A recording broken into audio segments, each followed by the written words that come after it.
gonna have any fights this week? Oh man, we gotta have some fights.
What is up?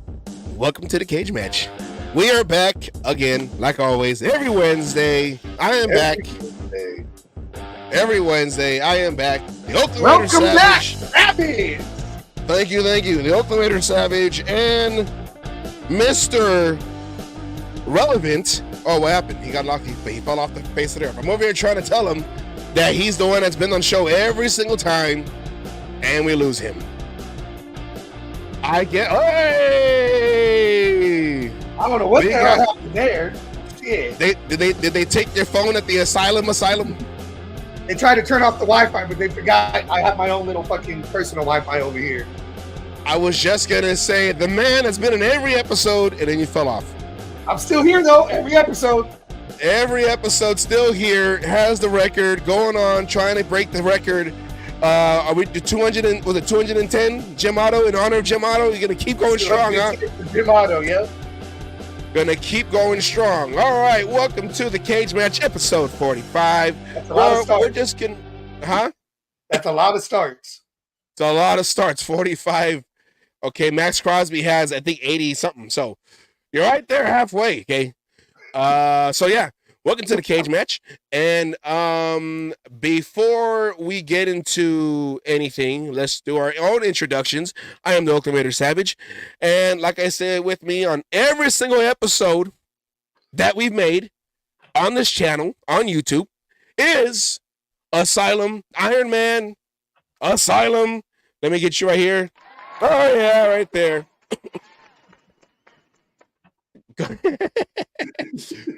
All right, and before we go on, I just want to say thank you to, and he's watching right now too. I saw him.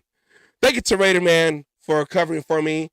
You know, it's been a hard couple months in my family. We lost the queen in our family, my grandmother. So it's been a hard couple months, and Raider Man covered for me, even as sometimes at the last possible minute. He jumped in right away, and I want to say thank you for that, Raider Man. Hit him up the day of or the day before, and he still was able to come in and did it. You know, he always said, hell yeah, without a doubt. We appreciate that. Real, you know, he's stepping in, and especially last minute. I know how hard that could be done, and, you know, want to thank you for that. And, you know, we had a hell of a show last week. Oh, yeah. Excuse me. Yeah, you guys took off with it with the schedule. Raider Man was putting in some insight, some detailed insight, and he got me fired up for a 17-0 season. So But I want to say thank you, Raider Man, and see right here his website, RaiderMan19.com. Go on his website. He does have a podcast that he's going to bring back again. So when he goes, when he starts doing that again, make sure you follow. And like always, we try to get him to the torch. So we're gonna find some kind of way to get him to the torch. Torch at church. The torch at church in Las Vegas at Allegiant Stadium. That is the goal. Raider Man, we're going to try to get you up there. The Bullhorn of the Black Hole. That is his name right there. Thank you very much, Raider Man. Much appreciated. Raider Oak, which has been in every one of our episodes. At the end, you get the, we start our show off with that hype from him, and we want to bring him back. We want to get him there so he can start a game and bring that kind of energy and get them really fired up and do another, we'll put a 70 burger on whatever team we're playing when that happens. Oh, yeah. Break the record. He says, one love, brothers. Black Hole got to stand up for one another. I'm going to say original Black Hole members got to stand up for one another. And that's what Raider Man is from the old country, I like to say. From the old country of Oakland in the beginning. From 95 on. I think that's a song, right? Live, whatever. From 95 on. So thank you again, Raider Man. I appreciate it for coming on and stepping into the lineup when I couldn't make it. Thank you very much. With that said, let's go into our favorite subject. Our favorite, whatever. Just shameless plug. Shameless plug. Here we go. All right. Catch us on YouTube at the Cage Match Show. Hit that hit the like button, thumbs up, subscribe, hit that bell so you know when every time we come on, you get a notification. If for some reason you're not on YouTube, go ahead and you can catch us on the Oakland Raiders Savage Facebook page or the Asylum Facebook page. And go ahead, share, like. If you're into giving stars, give stars. Do all that fun stuff. Show that you want us to keep doing this. Get us out there. And we can't forget Dubby, even though I don't know why it's black right there. Dubby. Don't forget Dubby.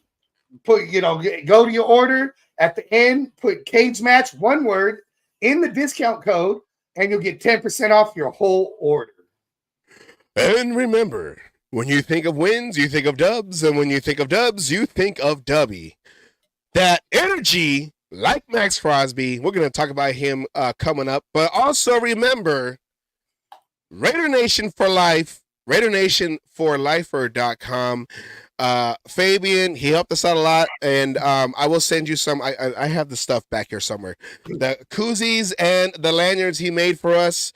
And then we also made shot glasses, but that was our own project there that my fiance got put together. But Raider Nation for Life. Shot glasses? Oh, hell yeah. I got a Cage Match koozie for my Budweiser, and then a Cage Match shot glass. Shit. Is there going to be any fights going on tonight? Hey, like every week, there has to be some fights. So yeah, make sure you go on to RaiderNationForLifer.com. My compa, Fabian, he helped us out a lot. And like I said before, only the hats I wear come from RaiderNationForLifer.com. And I got some of those. I just don't wear them on the show. I don't want to clash. We got to coordinate beforehand. Make sure you scan the code, subscribe to our channel. It's not even clear. Whatever. All right. With that said, oh yeah, and just in case I do have my W right there, W.com. No, just like W.gg. Like Asylum said, we're gonna go to the wrong website. Like Asylum said, put Cage Match one word into the code, and you'll get 10% off your whole. And look, Jessica says it's official. W Energy is official. It's official. It's right there, guys. W. All right. Okay. All right. Now let's go into the show. And because it's still we're off. We're in the off season and everything. There's not much to talk about. So you got to dig deep. But there was some kind of some news out there. So let's go into our first segment. Of course, our CMN. This is CMN, a cage match news update. Thank you very much, James Earl Jones. Earl Jones. All right, everyone saw the news right there. Max Crosby gets a $6 million raise for this upcoming 2024 season. The 4th round draft pick from 2019, an Oakland Raider. Also will get an additional $1.2 million in 2025. Now, he's not going to get, well, as of right now, they didn't add more years to his contract. They just said, you know what? You are the leader of the team. You're the face of the franchise. You get this team going. You don't come off the field, one fat knee or not. We're going to offer you, or we're not offering, we're going to give you a $6 million extra on your contract for 2024. What do you think of that, Asylum? What do you think of that right there? I think that's a genius move by Telesco. This is why people who were wanting to talk shit not going, and I know we were both wanting Champ Kelly to get the job, but this is a GM move right here. To, like you said, shows the appreciation. He's been, he's constantly training. He doesn't take a day off. It's the off season, and he doesn't take a day off. He was not able to do certain things because of the surgeries he had. But he was still in there with his trainers doing what he can, his food regimen, getting his meal plans going, all that. He's been helping, Tyree. Yes. He reached out to Wilkins, shit like that, working together. This is what you show when you appreciate your players. This is how you show your appreciation right here. There was no time. It didn't say, oh, we're going to do this and add a year, do that. No, they didn't even move money around to do this. This was a legitimate $6 million raise. They just said, we got extra money. Let's give some to Max Crosby. What more could you ask for? Yes, and as you can see right here with the stats, his 5 years, going on year 6, I believe. Yeah, 1, 2, 3, 4, 5. There you go. We can count here. He has not missed he's played every single game he's been in the league.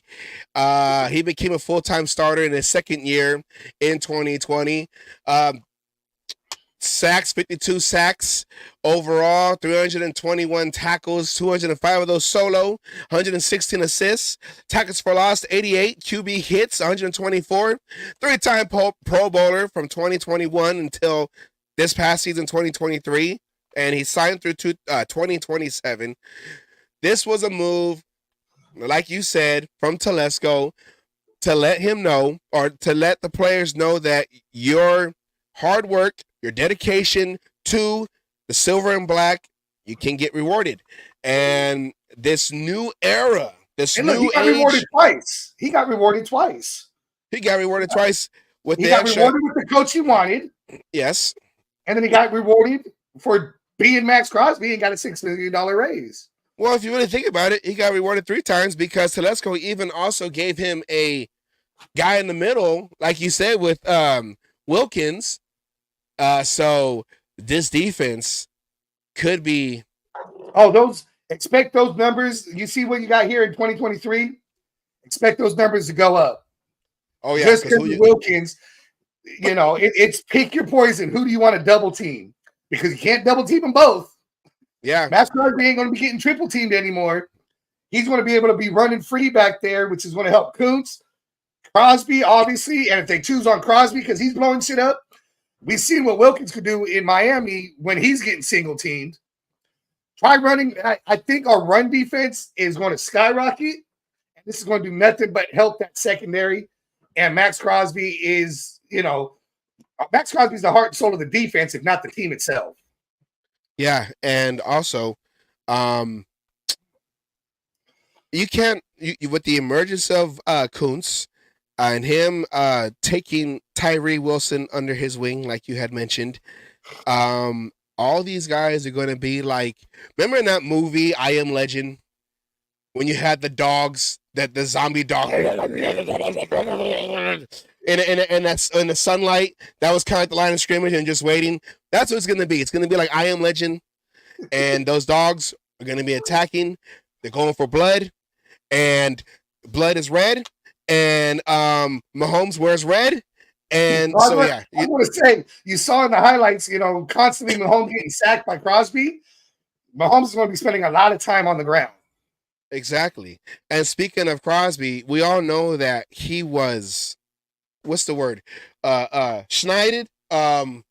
He was slighted. He was schneided, whatever, on that DPOY, snubbed, schnibbed.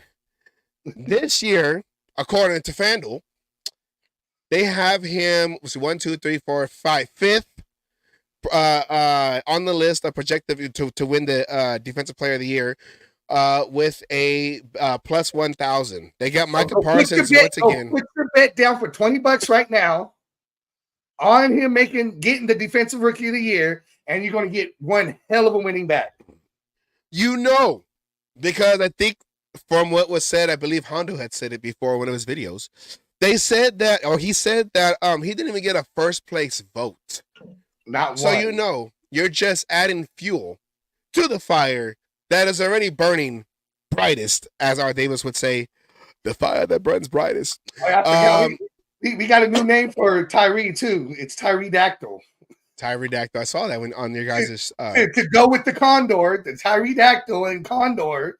Now we got Wilkin. We got to get Wilkin name. But yeah, he's Raider Man's predicted 6 to 10 sacks for Tyree. Then you're going to add Crosby's 12 to fucking 20. Well, let's see. What is let's look it up real quick because what is the I know it's Strahan. I believe Strahan still has the record, right, for the most sacks in the season in a 16-game season. They're gonna put an asterisk on everything because we play one more game in the season now. What was the record? It was like 30 something and a half. I'm looking it up now. We're looking up that stat right now until 22 and a half. 22? 22 and a half, and two people hold it. It's a tie. It was 20 years apart that it happened. Michael Strahan did it in 2001, and then TJ Watt did it in 2021. TJ Watt, who was on this list, number 3, possible to get the defensive player. It's been 20 years since Strahan. No, it was 20 years. Strahan did it. Then 20 years later, TJ Watt did it. Hold on. That see, that doesn't seem like it was that long ago. 20 years ago, 20 plus years. 2001. So what was that? 23 years ago now. It's like going on 23 when we start this season. Remember that one sack he got was given to him by Brett Favre. Kind of gave that to him. He slid down. Oh my God, you got me. Well, that's kind of like the first game with Aaron Rodgers. Somebody got a free sack too when the turf did it. Yeah, but that was one, not 22 and a half. Okay, and he wasn't a Packer anymore. Okay, they gave that to him. Asterisk. All right, I don't care. I'm just joking. I got nothing against Strahan. Strahan's cool. He does game shows and stuff now. Strahan does game shows now. He's like a more energy Steve Harvey. Yeah, he's trying to be the Rock, just merging from football to everything else. The Rock, yeah. Just wait till he starts doing movies, then you can call him the Rock. He's doing TV. He's doing TV. Same difference. Can you imagine Michael Strahan in a Fast and the Furious movie? All right, guys, with his gap in his tooth. He's gapping. Anyway, whisper real good. Oh yeah, the Fast and the Furious. Sorry, Michael Strahan and Mike Tyson. Okay. Speaking of Iron Man, Mike Tyson right there. July 20th. I'm going. Mike Tyson better kill Jake Paul. I hope so. I hope so. I hope he knocks him the fuck out. Woo! All right. So, anything else on Max Crosby? I think that's all I have. No, I think we got it all. He got the raise. Everyone knows Max Crosby. I mean, he's like I said, Al Davis wouldn't like him because right now he's the face of the Raiders. He's the face of the Raiders. I mean, and he's kind of like, I don't know, which previous Raider would you compare him to? I mean, he could be like how Howie Long, who was drafted the last year the Raiders were Does it in have to be a Oakland. defensive player? Could it be offensive? I mean, it depends on how you want to go about this. Because the only one that I recall hearing that had the work ethic of Max Crosby was Rich Gannon. Yeah, but that's a quarterback though. He has to have. I know, but you talk about the work. I mean, Gannon turned around and took the pool balls out of the pool table because he got tired of hearing the clacking while he's studying and everyone else ain't. He's doing his job. Like I said, out of any Raider you hear about the work ethic, and you've heard about Alzado, but you got everybody going. I mean, Jim Otto, right? Jim Otto. Well, Jim Otto made sure that all his look at Ted, he said Ted Hendricks. Raider Man said Ted Hendricks 2.5. 2.5. 2.5. Well, it's so you're saying Rich Gannon is like the Jim Harbaugh before, even though Jim Harbaugh was still playing at the time when Rich Gannon was acquired by the Raiders in 1999. I feel like I'm doing like a Twilight Zone right now. I'm like, because Jim Harbaugh, I believe at the time was with the Chargers. He wasn't with the Colts. I believe he's with the Chargers. Now he's with the Chargers. And maybe one day we can ask him, Rich Gannon, on how that went. Maybe.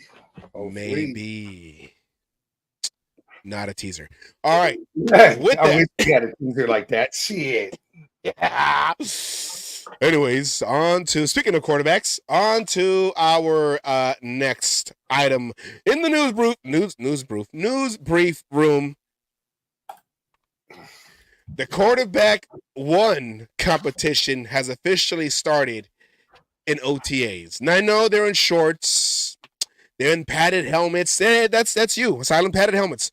Padded helmet. And I don't have to. I wear a cage, not a helmet. It's off season, so you gotta wear a padded helmet. I know it's a padded room, not the padded helmet. There's a difference. It's the off season. You wear a padded helmet. Then when the season starts, you put the steel cage on, okay?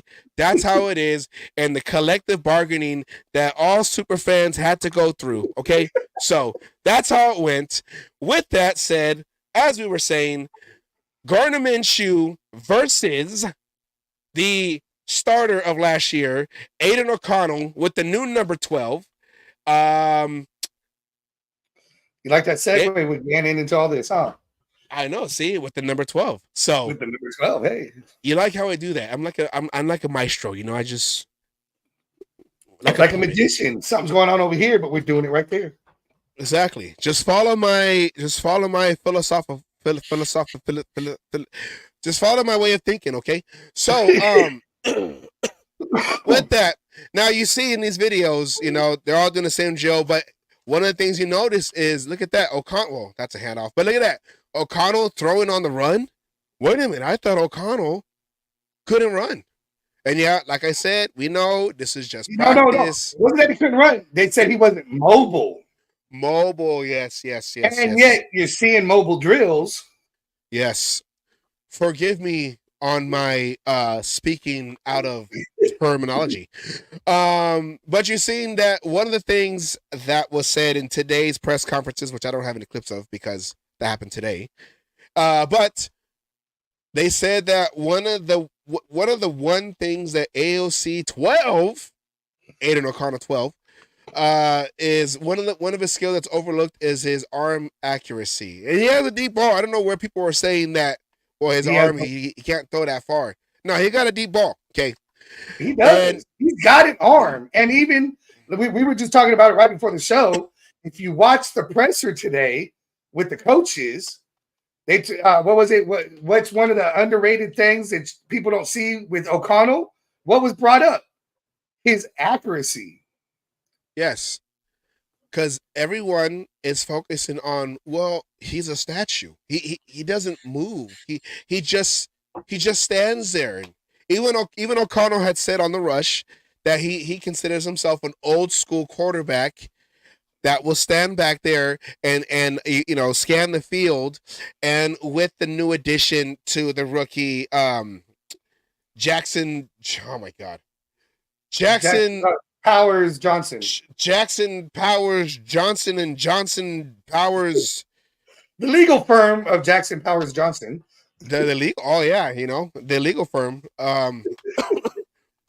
blocking all kinds of yeah. So with the addition of him and the emergence, because a lot of folks are also looking at Thayer Mumford as an incumbent, like, well, he's but he didn't really get a fair shot.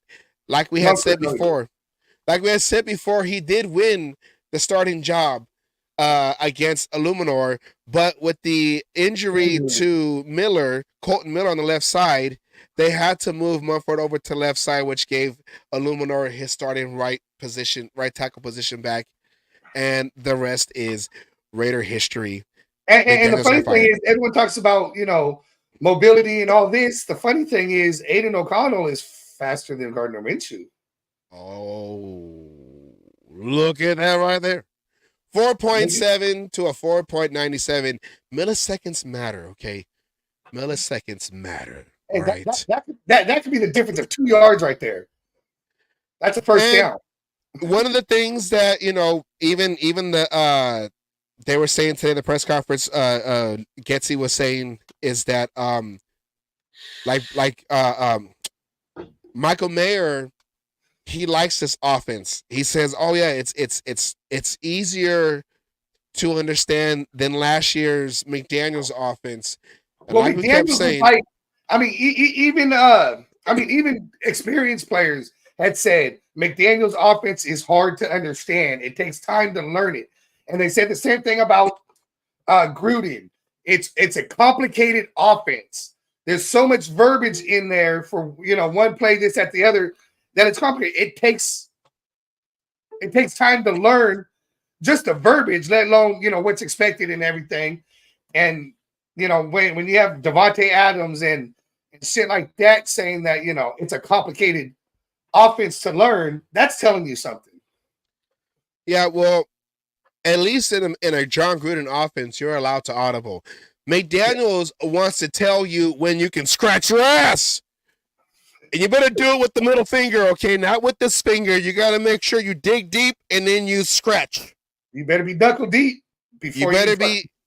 Yeah, okay, because you want to be very particular about the way Renfrow runs his routes, even though they got him over 100 catches the previous year before McDaniels came in.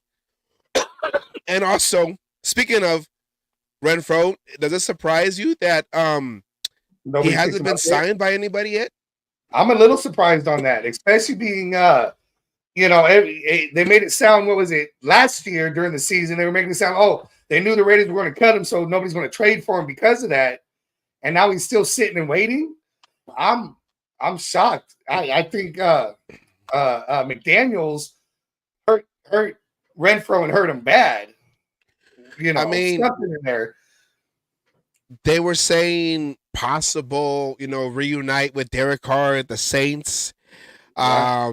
Possible the Bengals were looking at him. But as of right now, May 29th at 5:31 Pacific time, Renfrow is still not on an NFL roster, which is sad because I think that'll change, though. I think that'll change. Injuries going to start happening during training camp, shit like that. He's going to get picked up real quick on that one. Do you think it's a combination of maybe Renfrow is down on himself, kind of like how Jim Plunkett, after his stint with the Niners, his second team, he just kind of if a team wants me, then fine. If not, I'll just retire. I mean, it could be. I mean, I'm sure he's down on himself because of how things played out. I mean, he had to go the whole season hearing about trade talks, all this, answering questions every time he turned around, about that shit, and not being used. I mean, who's to say that there's not a chance for him reuniting with the Raiders on a cheaper deal and everything? You mean like him battling against Lobby for the returner position, or DJ Turner for the return position? There's that. He can still play receiver. Or maybe Gallup or fucking the wide receiver 3. Who knows?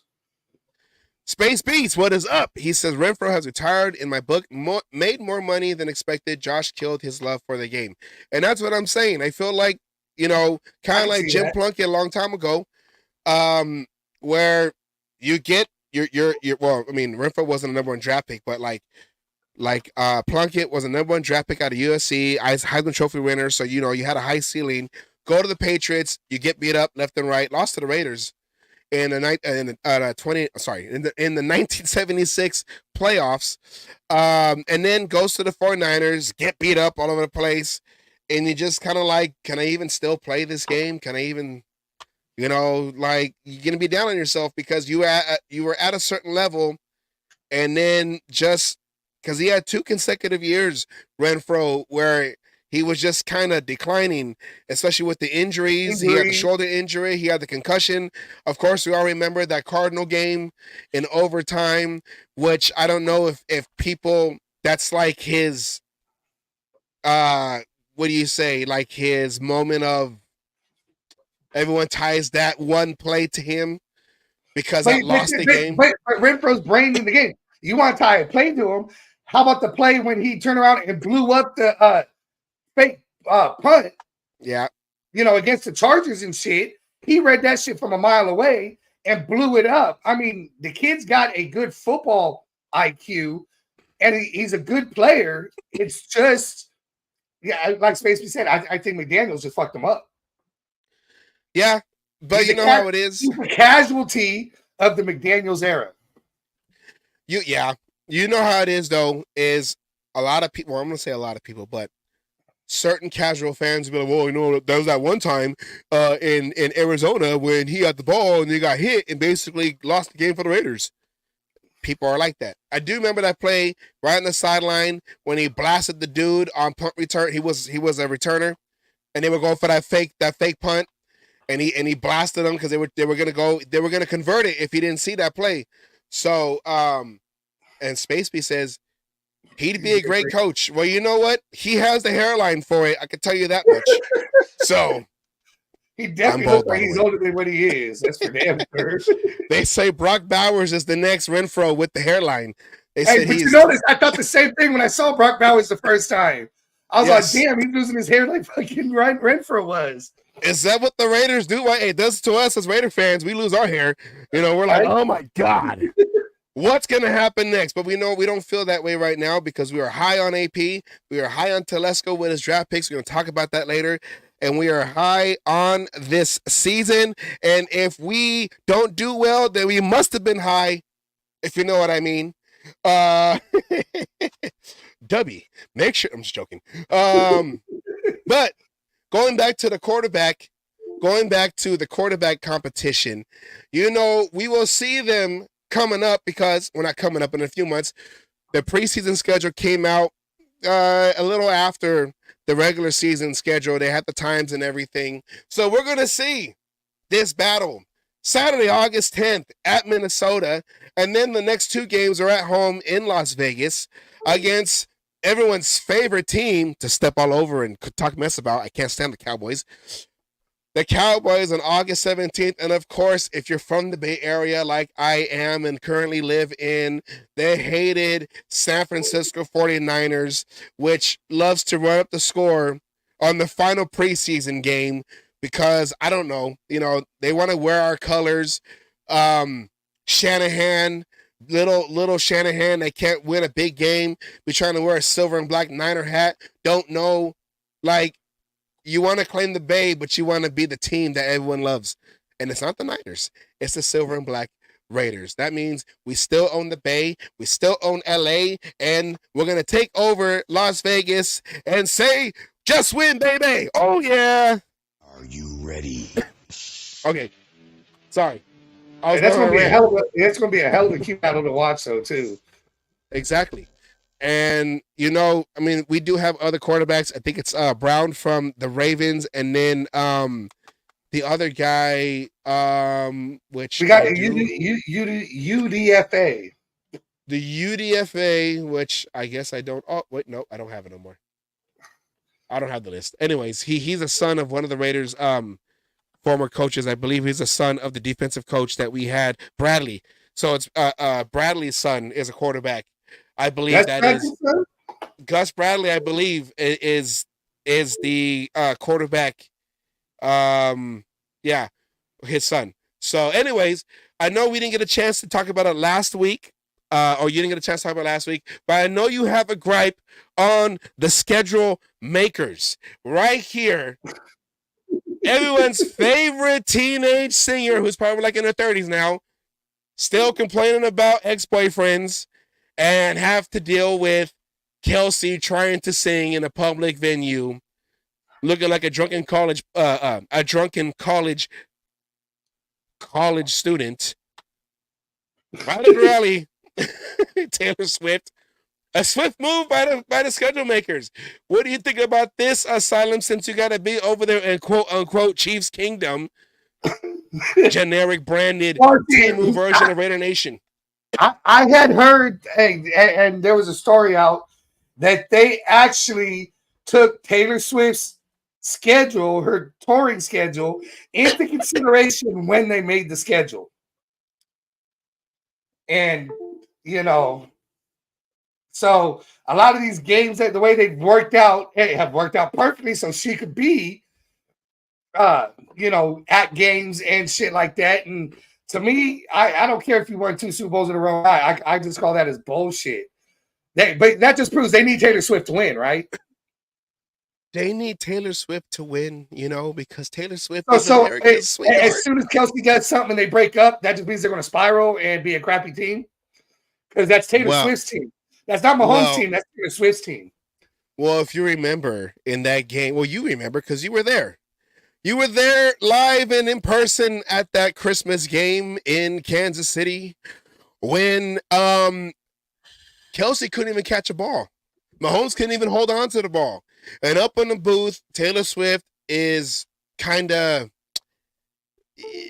I don't want to say she was consoling Brittany Mahomes, but she was just kind of like, oh yeah, they're there. It's just a damn game. Like, why are you crying? Like, I'm only here because look at these fans. The Eagles. Yeah, her real team. She's really trying to get at the other brother, the shirtless Kelsey, Jason Kelsey. The married Kelsey. I love that dad bod. So, but as you can see here, Chiefs week 7, she'll be performing in Miami. So the Chiefs said, okay, we'll have an away game in Santa Clara, not San Francisco. Okay, at Great America Parkway, the parking lot of Great America theme park. Remember that, everybody. They don't play in San Francisco no more. Nope. And then Santa Clara 49ers. Santa Clara, or how we talk about my coach, Coach Wallace used to call them the Cupertino 49ers over here in Silicon Valley. And then the following week, the Chiefs, Taylor Swift will be in New Orleans. So the Chiefs will have their, which I'm surprised that they didn't try to, move that around to have her in Vegas, because they call it Allegiant Stadium. They did it to her schedule. Her schedule was already out. Her dates were already out and going. Well, no, they had to make the schedule. They can't change it for her to be there.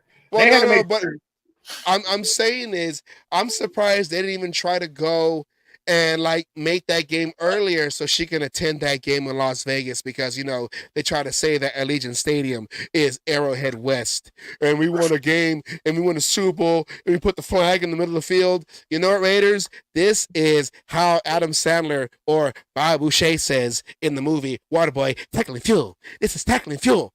So every time you see that Chief player put that flag in the middle of our stadium 50-yard line, remember but that wasn't our field though. That was the NFL's field.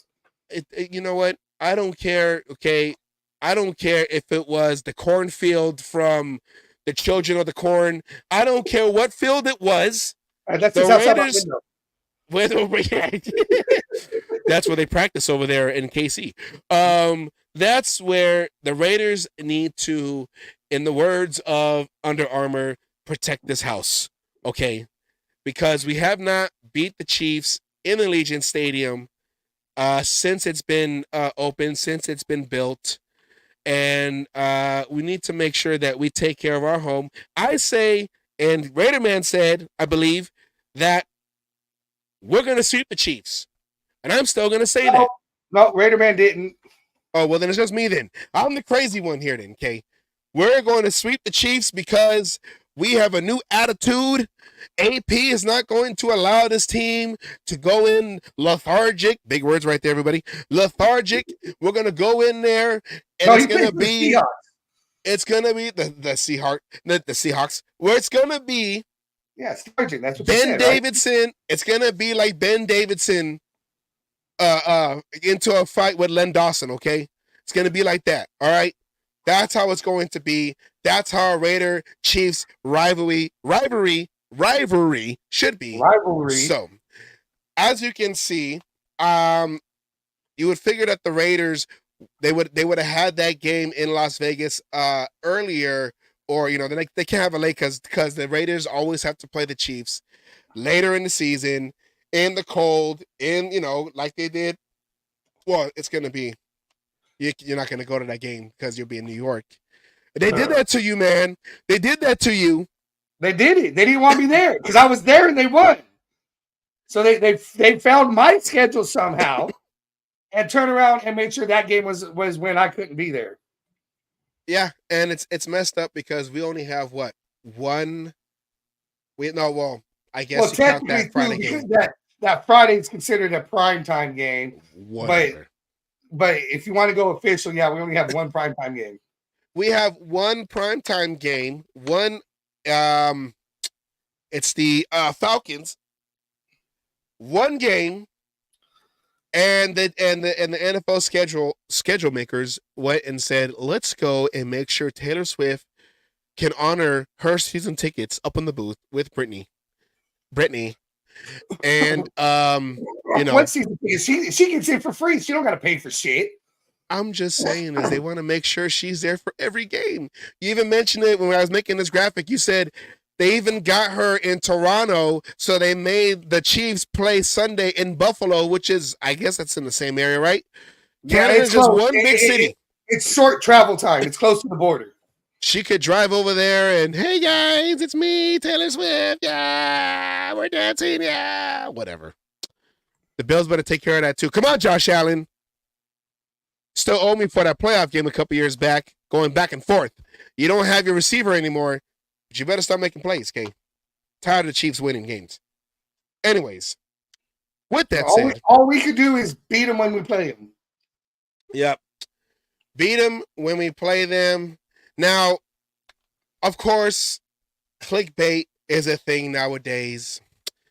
Clickbaiting, all the master clickbaiters out there who trick you into a video and you're like, oh, I just wasted 5 minutes of my life because they don't know anything. Well, you know what? We're going to do the same thing right here. Or don't even talk about what the hell the clickbait was. Yeah, and we try to have integrity here. But we don't base the whole show on clickbait, which is really like a 7-minute drag on. But you know what? It's a slow news day. So let's go into our rumors out there. Look at all these rumors surrounding me every day.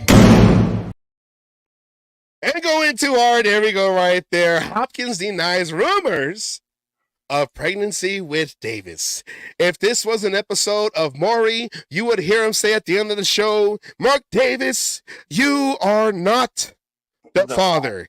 And then you'll see Mark Davis breakdancing and doing whatever they do on stage when they're like, oh yeah, because I ain't got to pay you. Oh yeah, because I'm a billionaire, and I own the Raiders, blah, blah, blah, whatever. You know how it goes. Anyways, the 26-year-old dancer, Hayden Hopkins, seen here, was first seen with Mark Davis. I was supposed to go read along with the graphic, but whatever.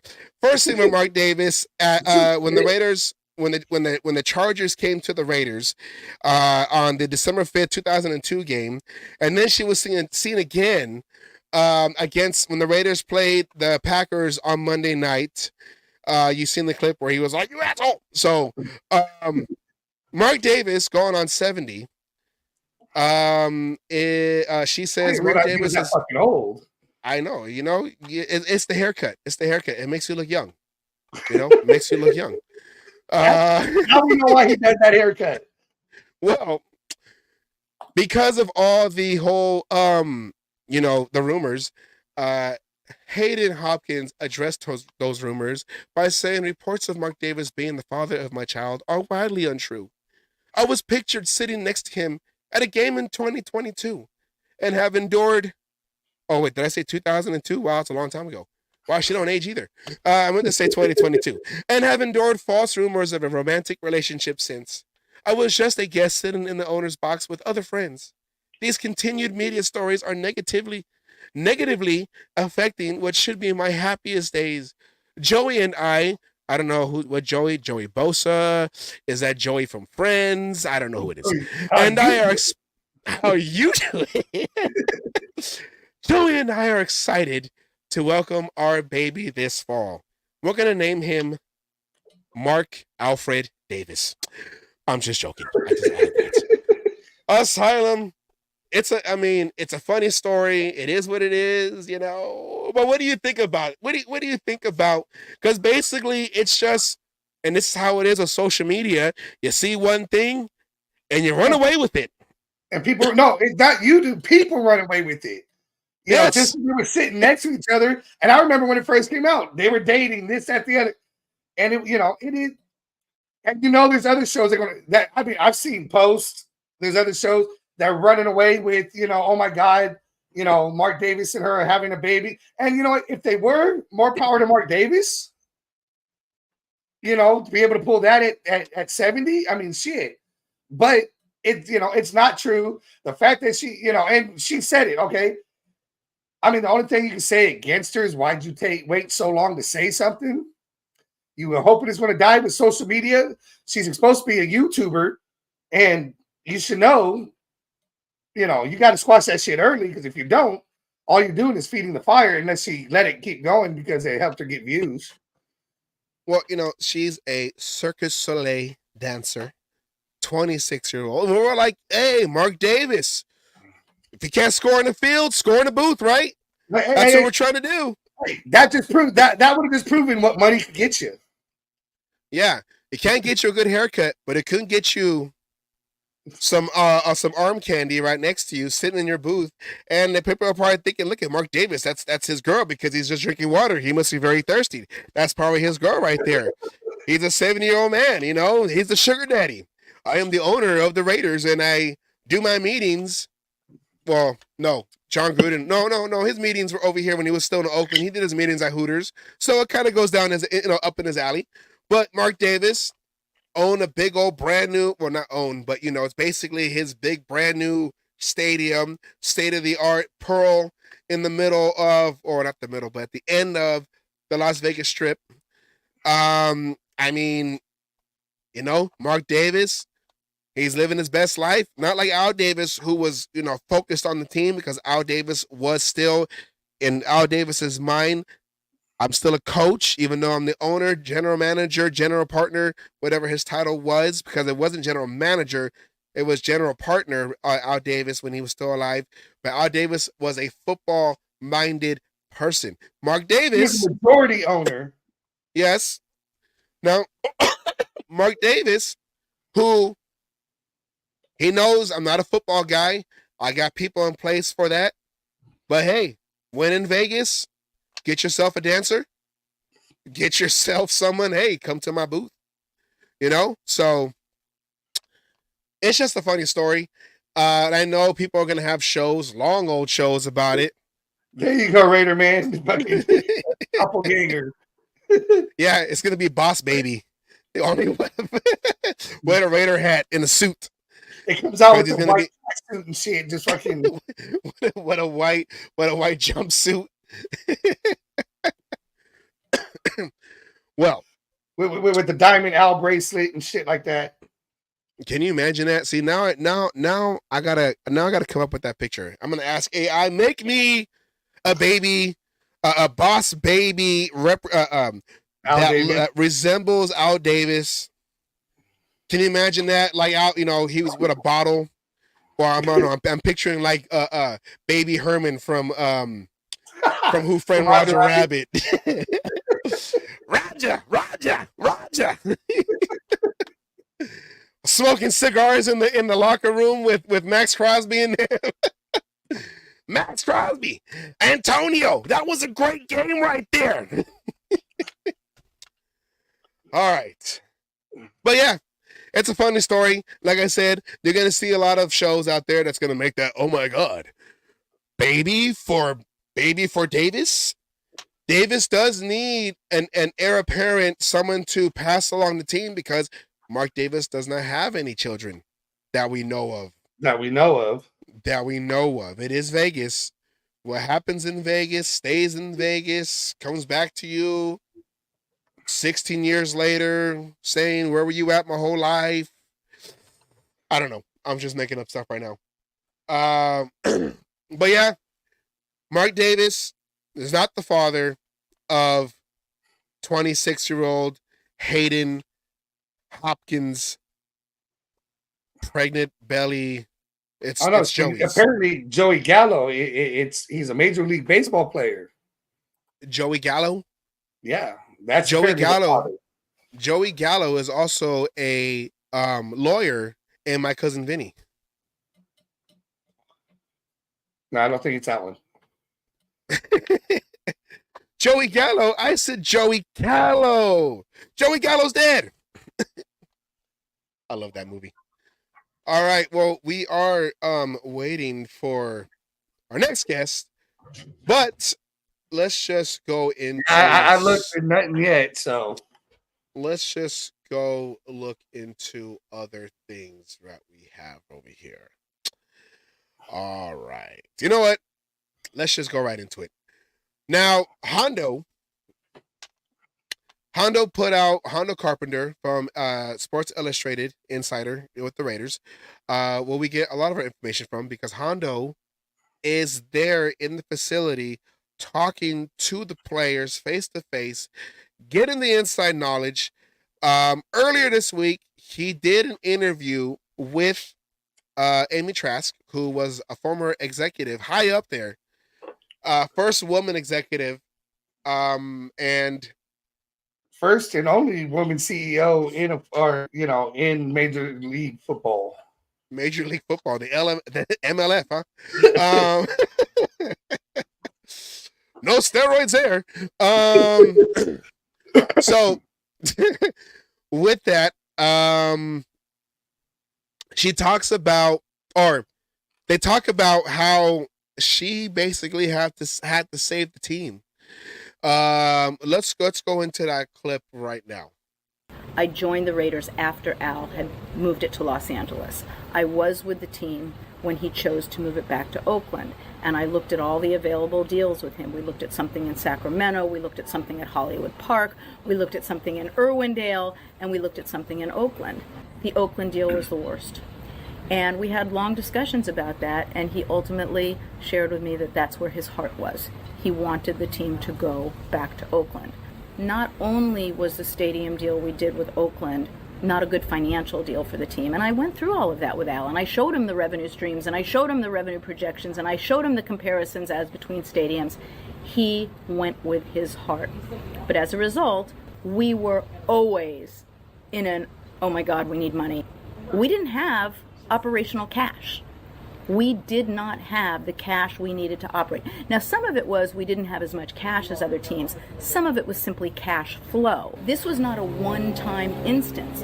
Every single year, multiple times, we would do a one-year credit facility. Okay, we can live another year. We would do a one-year credit facility. Nobody knew any of this because I did this all with our finance department behind the scenes. Nobody in PR or marketing or sponsorships or social media, once there was such a thing as social media, nobody knew about this. But every single year I was scraping for credit. At one point, a couple years before he passed away, he just like got tired of it. And he said to me, let's just sell the whole team. Let's just sell the controlling interest. Let's just sell it. Let's be done with it. This is hard on you. You're always having to find us money. You know, you're just going through these lengths to find, let's just sell the whole thing. And I looked at him and I said, no. You want to leave this team to your wife and your son. You want your son to have this team. I will find you the money. And I went and found the money. Now, that's crazy because you remember a lot of people were saying towards the end of our tenure with the Raiders. I'm sorry, our tenure with the Raiders. Our tenure in Oakland, they were like, they need to sell the team. They need to sell the team. None of us even knew that that was a close option. That Al Davis was just like, you know what? We can't survive because Al Davis was not necessarily a businessman. He was a football man. Yes. He was in charge of what was, he was the coach. coach. He was in charge of the product on the field. And everyone could be like, well, the last 10 years since the Super Bowl in 2002, product wasn't that good. Well, there's other previous interviews that Amy Trask has done where she said that Al Davis kind of, you know, no one knew he was sick. Well, no one knew that he had that disease. It's a muscle disease that he had. So he was trying to hurry up and put a team together because he was trying to get that one last. He actually wanted 2 rings before he went and retired, but he knew his time was coming up, and that's why he was making all these, paying all these players, maybe even towards the end of the career, top dollar contracts, because he was trying to do his best to win. People thought he lost his, you know, his sense. They lost his mind. They thought he was going senile, but he was in charge of the football team on the field. But as you heard, the deal with Oakland, the Oakland City, the Alameda County Coliseum and Oakland and all that, was the worst option that was on the table. But Al Davis said the Raiders belong back in Oakland, and I'm going to go with it. I don't care. I don't care what the cost, whatever it is. If it's going to hurt us later, the team needs to go back home to Oakland.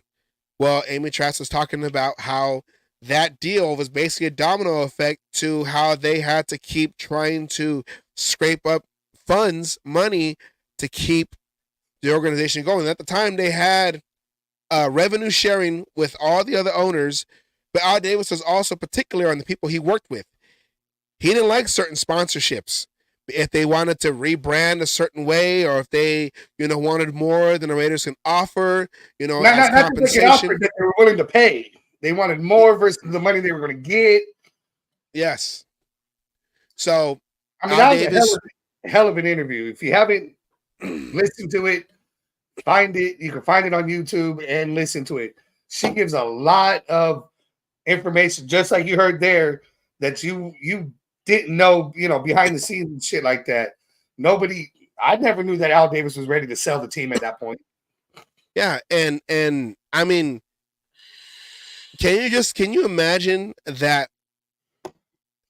the team now? I know a lot of us who live in the Bay Area, from the Oakland area, or who love the Coliseum, were like, well, if a new ownership came in, would they have kept the team in Oakland? Who knows? Because as you can see, the city, or actually that's more of the A's itself, but the city has lost all its professional teams. The Warriors went across the bay to San Francisco, built a whole new arena, the Chase Center. The Raiders, on the same year, played their first game in 2020 at their new Allegiant Stadium. And now the A's are in their last season, which I need to go there just to say Raiders one more time through the hallways of the Coliseum. It's the only reason I'm going to go. I'm going full Raider gear at an A's game. I am an A's fan. I'm going to go to the Raiders and see who's still around. But anyways, what could have been and all that if Al Davis really sold the team. Amy Trask said, no, this is going to stay in the Davis family, which the NFL hates. The NFL hates that the Davis family still has a franchise.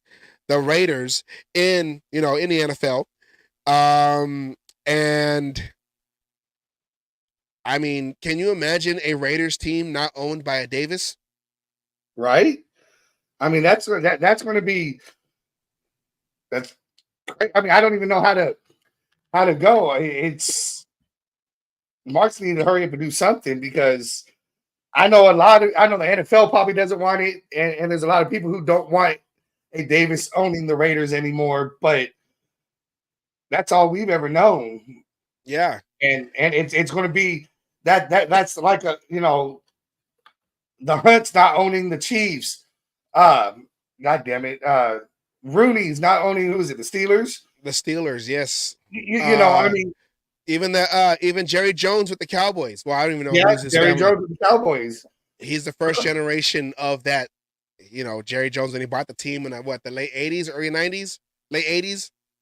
He fired Tom Landry, okay? That's how far back he goes. Yeah, I wasn't there, but I remember I was there. I was in the room when he did that shit. I was like, how could you? He's Tom Landry. He's the hat. But as you can see, the numbers show it from 2002, which was the Super Bowl year, our last time winning a playoff game. The Raiders were at $421 million, and they were just kind of averaging around the 600 million mark. They got as high as 812 million, but up until when Al Davis passed away in 2011, they were just in the $700 million mark as a franchise. That's what the franchise was worth. The Raiders were one of the poorest organizations in the NFL because they weren't owned by a business mogul, an oil typhoon or, a tech guy or whatever Robert Kraft does. Does he make cheese? I don't know. But he does massages though. But happy endings. But don't say that shit no more. This is not the roast. This is the charcuterie. Crab cheese.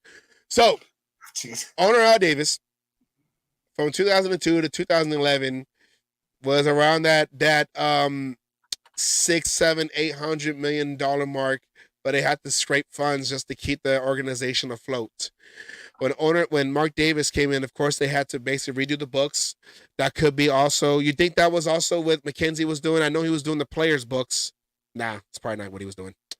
Just the players' books. But as you can see, as the seasons went on, the last couple seasons in Vegas, Mark Davis. That's what he does. Huh? Robert Kraft. Paper and packaging. What does he do? It was paper and packaging. Paper and packaging. Then why didn't he become a Packer then? Okay, whatever. Because the Packers don't have an owner. And own the Packers. No one can own the Packers because the city owns the Packers. The person that is in charge of the Packers is hired by the fans in the city. He is only considered a CEO, not an owner, and they hire that guy to make the decisions. Kind of like Green Bay has their own president every 4 years, I guess, right? I don't know. But when Mark Davis took over the team, they hit the $1 billion mark in 2015. 2016, they were back in the playoffs, but that's when Derek Carr broke his leg on that Christmas Eve game against the Colts. But since then, Thanks, Del Rio. Thank you, Del Rio and Donald Penn. Your one sack you gave up, you just destroyed the season. On Christmas Eve. That's like the worst holiday movie story ever, okay? I was there at that game too, unfortunately. I would rather get coal in the stocking than have my quarterback break his leg I'd rather on get MVP that funny season truth from A Christmas Story. and get shot in the eye by a BB gun. Then lose our quarterback on the verge of an MVP season. Yeah, that's how far back it seems like where MP3s were a thing back then. That's how far back that feels like.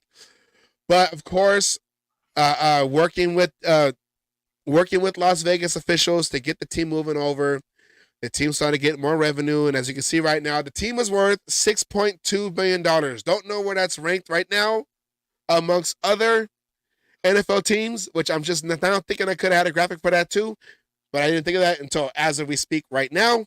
These are homemade graphics, just letting you guys know that. As you can see with our cyclone fence in the background because it's a cage. This is the cage match. But going from Al Davis's last year at $761 million to 10 plus years later being $6.2 billion in Vegas with that new nice stadium. They already hosted a Super Bowl just a few months ago. Mark Davis is the business. He got the business gene. Got the Raiders flying high, $1 billion organization. We are sixth on the list. Sixth on the list? Six. Okay, the most valuable team is the Dallas Cowboys at $9 billion. Yeah. Next is New England Patriots at $7 billion. They're gonna lose. Then you have the Los Angeles Rams at 6.9. Whatever. Then the New York Giants at 6.8. I guess. The Chicago Bears, believe it or not, at 6.3. Okay. Then you have the Las Vegas Raiders at 6.2. The Chicago Bears is one of the oldest franchises out there in the original NFL, like in the 1920s or whatever, 1900s. So I guess, you collect your money, you can be $1 billion up there, whatever. But, and I guess the Cowboys, with Jerry Jones, he owns the oil refineries and all that, whatever, in Texas. Everything's big in Texas. In Texas. What do you think? We're just buying time right now, but I keep seeing rumors on a quarterback swap, sending O'Connell to the Cowboys and then Dak Prescott. Hold on. I'm still hearing trades of getting Justin Fields.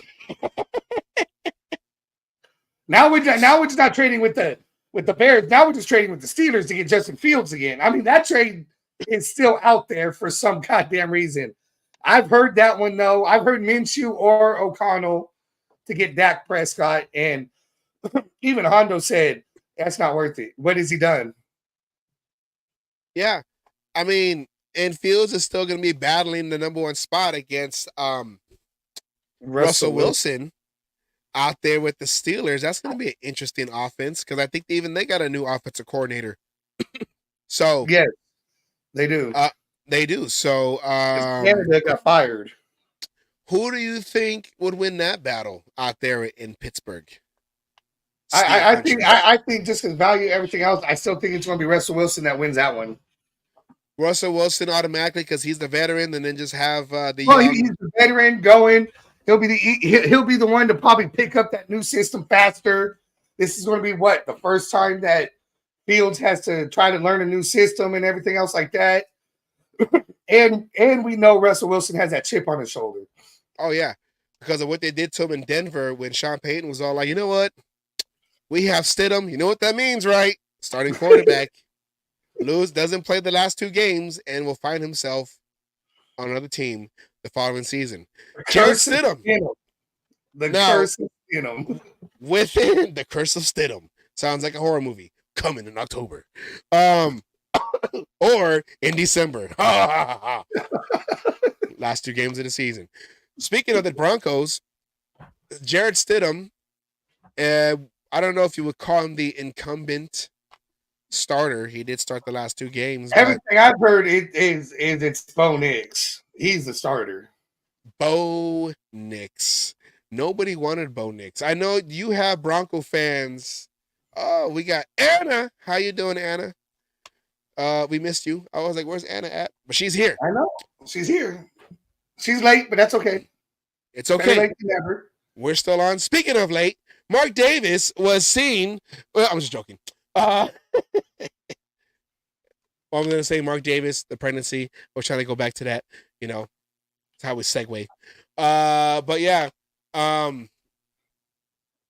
Stidham, Bo Nix, that'll be an interesting battle. I would say Stidham starts, but Bo Nix will eventually take over. I don't know what Sean Payton is trying to do, but I He's feel trying to play like without a quarterback. he he's gonna try to get. This is what's gonna happen. Okay, let's do Twilight Theory right now. Okay, I like theory. you ready for this? We're gonna go back in time. Okay. Oh my god, I just knocked over my camera. Okay, here we go. It's not a green screen behind me. I was just, yeah. No, you can't. Your walls look like that, right? This is how it is. This is the studio right here. Okay, this is what's gonna happen. All right, because we're just buying time right now. But you know what? When we buy time, I can come up with topics off the top of my head. We'll just go and BS this whole thing.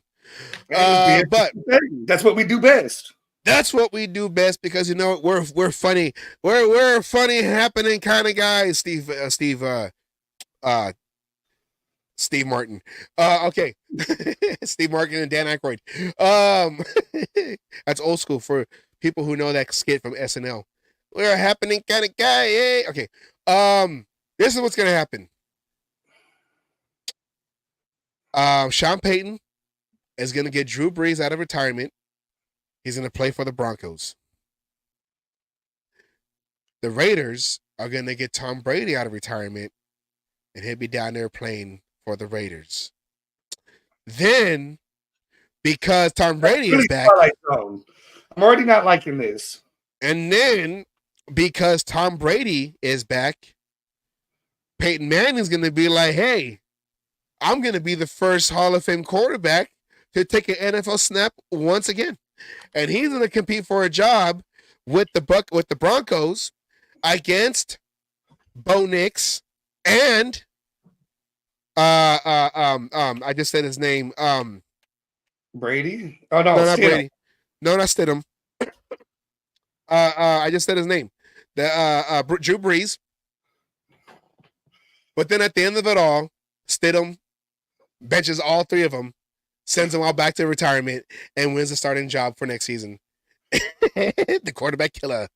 I mean, if that's the case, you bring people out of retirement. Why don't you just bring John Elway back out of retirement? Because John Elway, I don't know. You bring John Elway back, then you know what? I want Jim Plunkett to come out of retirement too. He looks like he could still play. Maybe. Yeah. And you know who else looks like he can still play? We're gonna put him on the defensive line. Oh, why am I forgetting his name now? Because you need it. Greg Townsend. Greg Townsend looks like he could play. Oh yeah. Greg Townsend can look like and you know he did come back. He played one season with the second stint Oakland Raiders.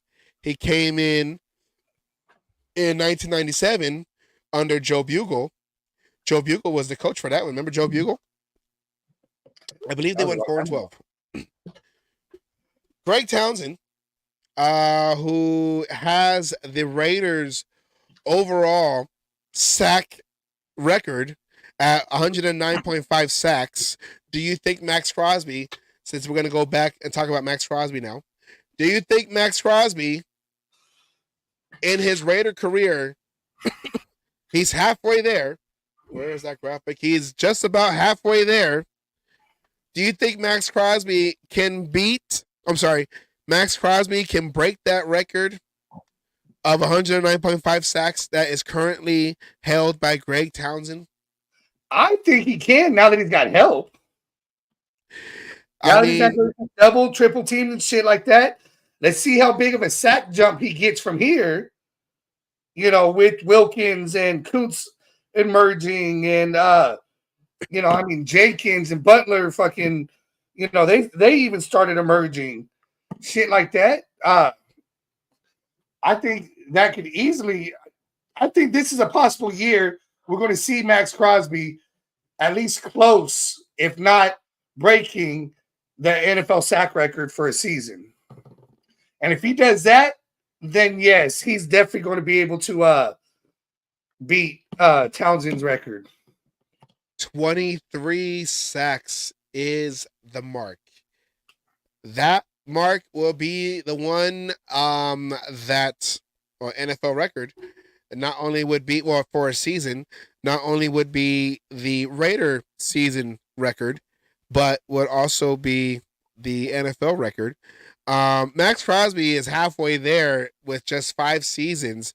Craig Townsend played 11 seasons with the Raiders alone. He did 1 season with the Eagles, but he didn't record really any stats for the Eagles. Came back to the Raiders, played in 1997 in the second stint Oakland Raiders.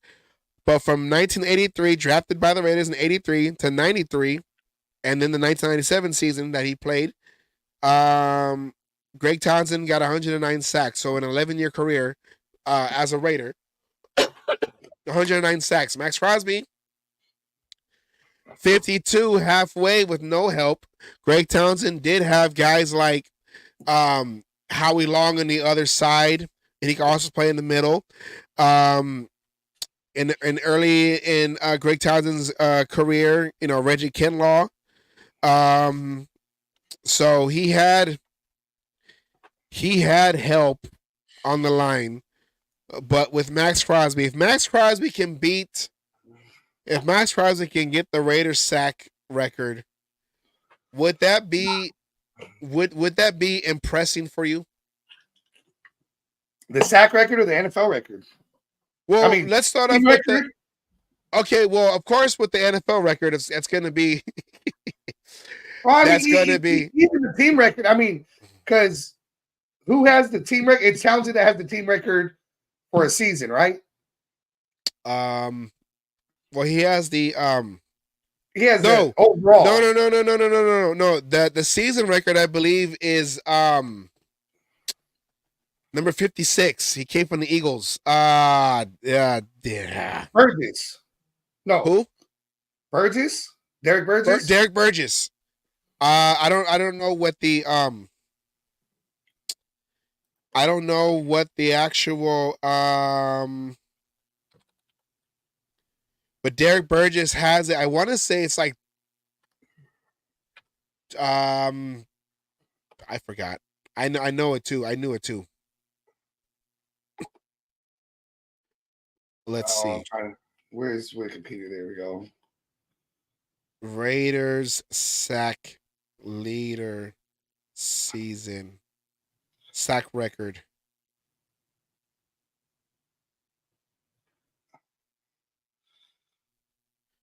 The Raiders have the most sacks in the season. The Raiders have the most sacks in the season.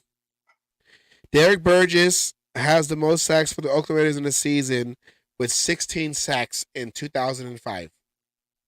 Oh, I mean, if you go back to that graphic, Crosby was just a sack and a half away from tying that. 14.5 in He was a 2023. sack. So, I mean, and I know what it's like to be that popular every once in a while. I don't get it too often, but it does happen once in a while. Anyways,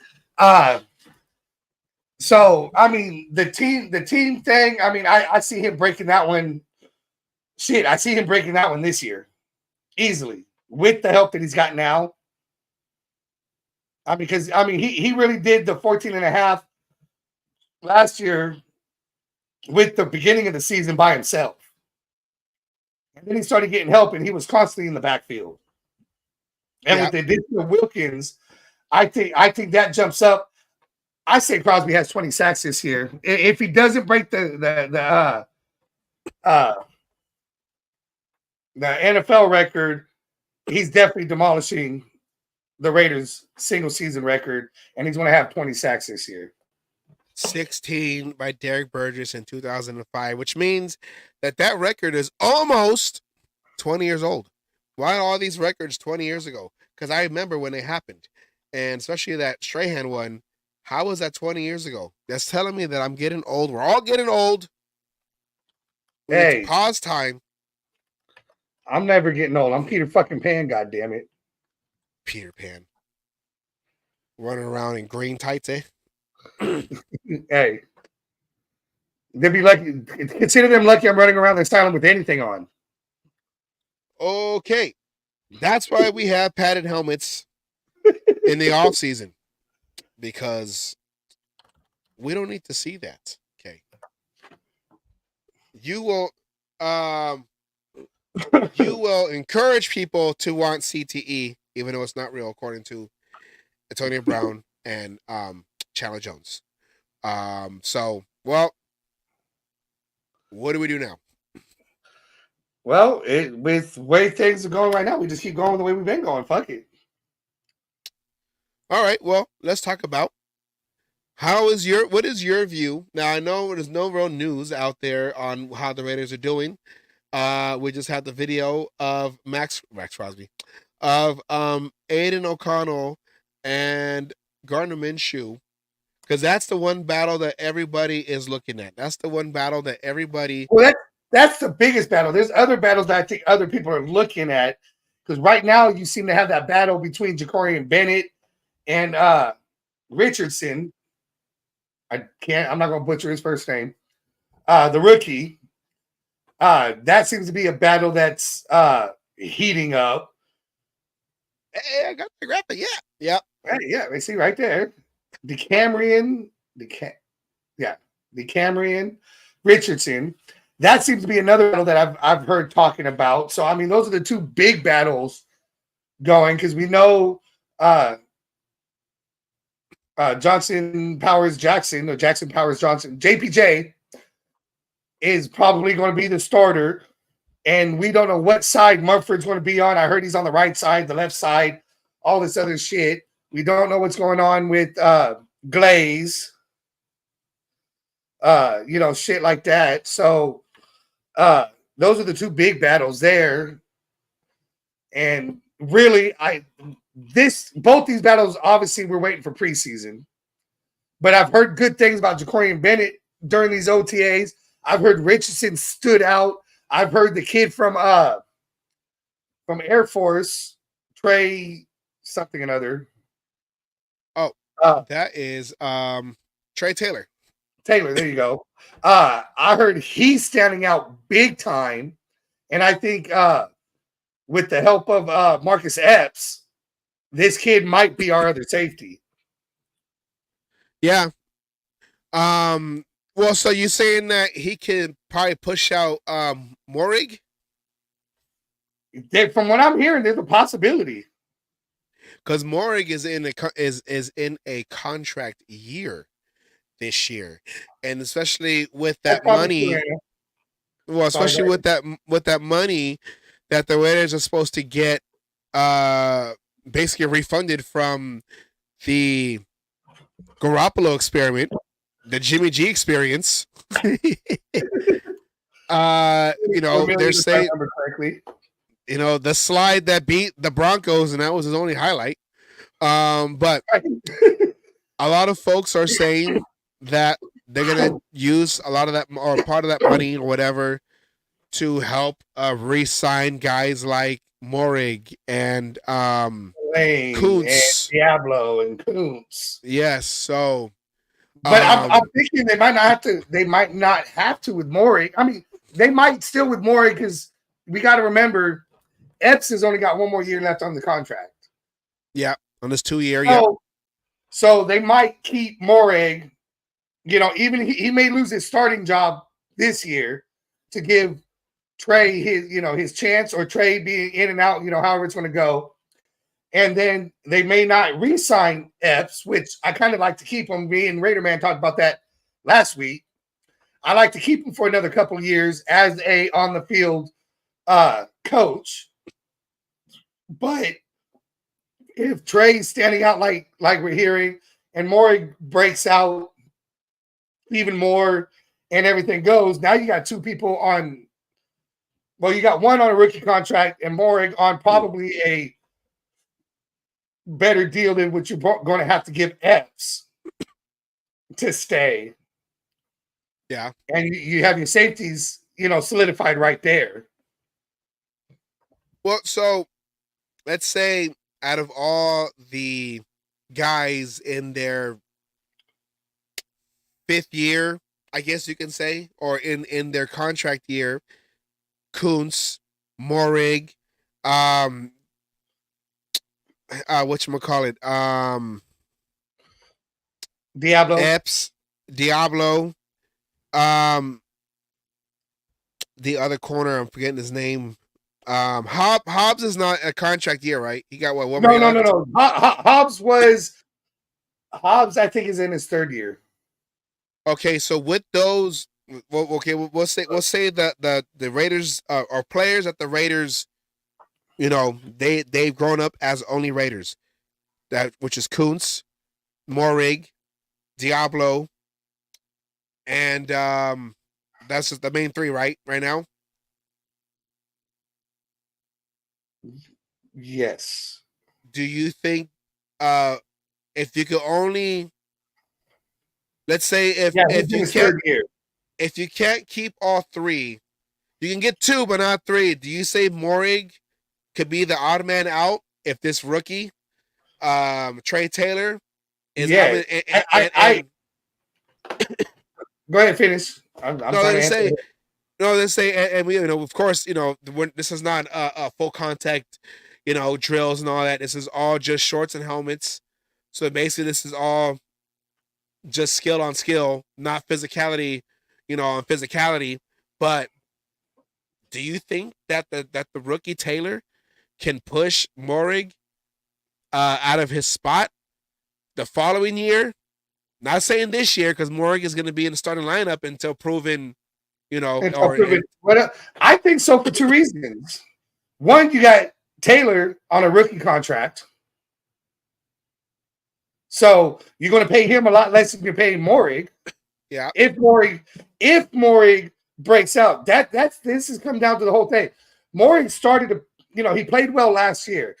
I don't say he had a breakout season, but he had a good season. He has to have a breakout season here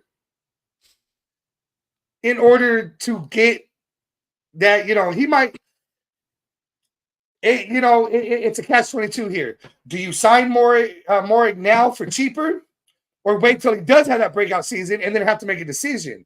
And then the question is, are you keeping Epps or not? Because that's going to determine if you even offer a contract to Morig if Taylor has could come out and let's say he beats Morig out for the starting job. Now the question comes down to, do you keep Epps and re-sign Morig, or do you try to re-sign Epps and let Morig walk? Because I would think it'd be easier to re-sign Morig if Taylor wins the starting job, just because he didn't play this year. He's going to come in at different things, and Epps. I just have this feeling Epps, if we go well this year and things on that defensive line go and the offense scores more than 20 goddamn points in a game, I think Epps might be willing to stay at a team-friendly but reasonable deal. He's still going to get paid, but team-friendly. And if that's the case, and Taylor is balling out, showing shit, you let Morig walk. I feel like if you're gonna re-sign Morig, you have to, like you said, do it now. Because kind of like if Morig has a breakout season and he's still young, it could be like a Josh Jacobs where first person that shows the money, hey, and it's no fault. I heard Josh Jacobs is already hurt. We haven't even put on the full pads yet. I heard he's hurt. Well, I guess we dodged the bullet. I don't know. But if you're gonna sign Morig, you gotta do it now. Because at the end of the season, being that he's younger, and if he does have that breakout, contract season where a lot of folks ball out because they want to get that next big paycheck. You got to do it now. He's gonna be too expensive later. Epps, I can see him staying, but if he does get a better offer, I can see him trying on another team because he left the NFC champion Eagles of 2022 to come to the Raiders in a 2-year deal of a defense that didn't find its identity really until a couple games in, and then really found their identity when AP allowed Patrick Graham to basically run the offense the way he wants to. But we do have to make sure that we lock up guys like Spillane. I don't think Definitely explain. Yes. I don't. You got Splaining to do if you Yeah. don't get Spillane. You got some explaining to do. If you don't, I mean, and I know we had drafted. Let's go to Eichenberg. I can. That sounds like Breaking Bag. Eisenberg. Oh, that's the wrong one. I know we had drafted Tommy Eisenberg. No, Eichenberg. They're saying he's kind of like a Spillane, that crazy linebacker that's just all He's a ball. green dot linebacker. Yeah. Green dot linebacker. But I don't think that. I think you would rather have two Spillanes on the field than have a younger, inexperienced, still learning the NFL game, Eichenberg, over letting go Spillane, who basically had a career breakout think season. we're trying to explain. The question here is that because what I'm hearing good things about Eichenberg as well is does Eichenberg do they not see Diablo because they have Eichenberg? That to me is the bigger question. Spillane, I think, has 2 years left. Hold on a second. You go real quick. I gotta. Well, Spillane Hello. has. Oh, I'll take this one. Thank you.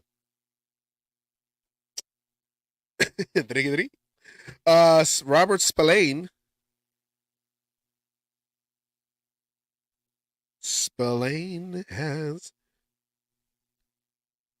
Robert Spillane has signed a 2-year contract, so he'll be in his last year going into this season, which means the Raiders, if they do want to keep Spillane, which we all feel that he had a career breakout season this past season. In the beginning of this past season, he was saying that he was not a good pass defender, and he ended up with 4 interceptions. So 3 interceptions with a broken hand. So Spillane is in his final season going into this 2024 season. So he only had to sign a 2-year contract. So he's going to be up for a extension. Kuntz will be up for an extension if he can continue what he built last year. If he can continue that momentum and still get better, especially since we had drafted Tyree Wilson, number 1 pick last year. So, yes, indeedy. All right. Good job keeping it going. Now, the moment you've all been waiting for. You've seen this man. He has his own show on Facebook. He has. If you live in this neighborhood and the Raiders score, you're gonna hear him outside of his house. Do you have that intro ready? Yeah. You ready? Here we go. The man. What? You heard me. Raider Bear. Let me What's get you up, over guys? here. Appreciate the introduction. Do your thing. We know how you want to come in. You can't help yourself. Go ahead. I can't hear you, though. You can't hear me. I'm sure it's on my side. Yeah, I can't hear them. I'm just wondering why I can't hear them. Because they have me in here, but I can't hear it. Testing. We hear you. Can you? Yeah, we hear you clearly. Raider hear Bear. you. Can you hear us? I'm Can you hear us over now? Can you hear us? It's like my life's going to hell. I got fly going on me. I don't understand. Why it's not going here. He's not muted. I don't No, know. that's on this. This is on this one. But it's not letting me go in. Turn your volume up. Turn their volume. Is that why? Volume. Volume. Your balloon. Okay, All right. Whoa. I think he's Ready going to to try to reset. come back in. All right, ladies and gentlemen, that was Raider Bear. All right, come back, Nick. I'm just joking.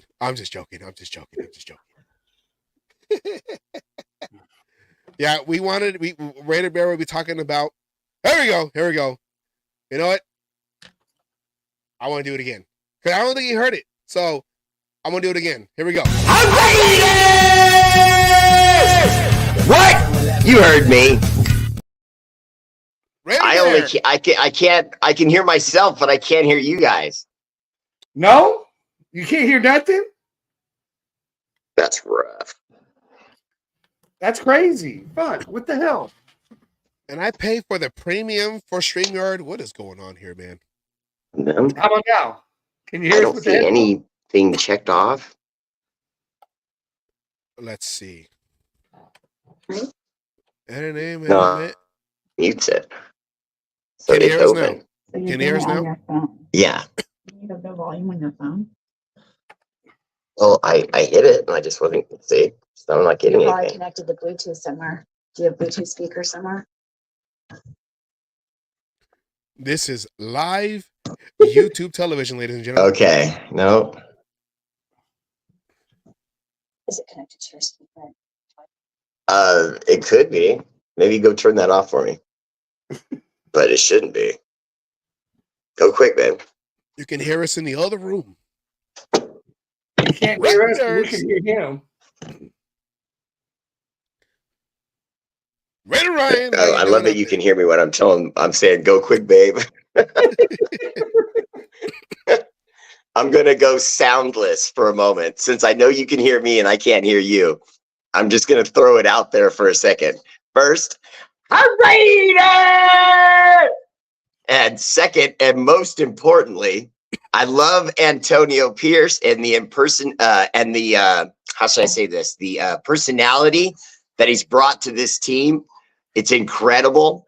And I would challenge either of you to remember a time when the team went from we're concerned about how things are going to everything looks like, whoa, wait a minute, whoa. You know, now we got Jones getting interceptions.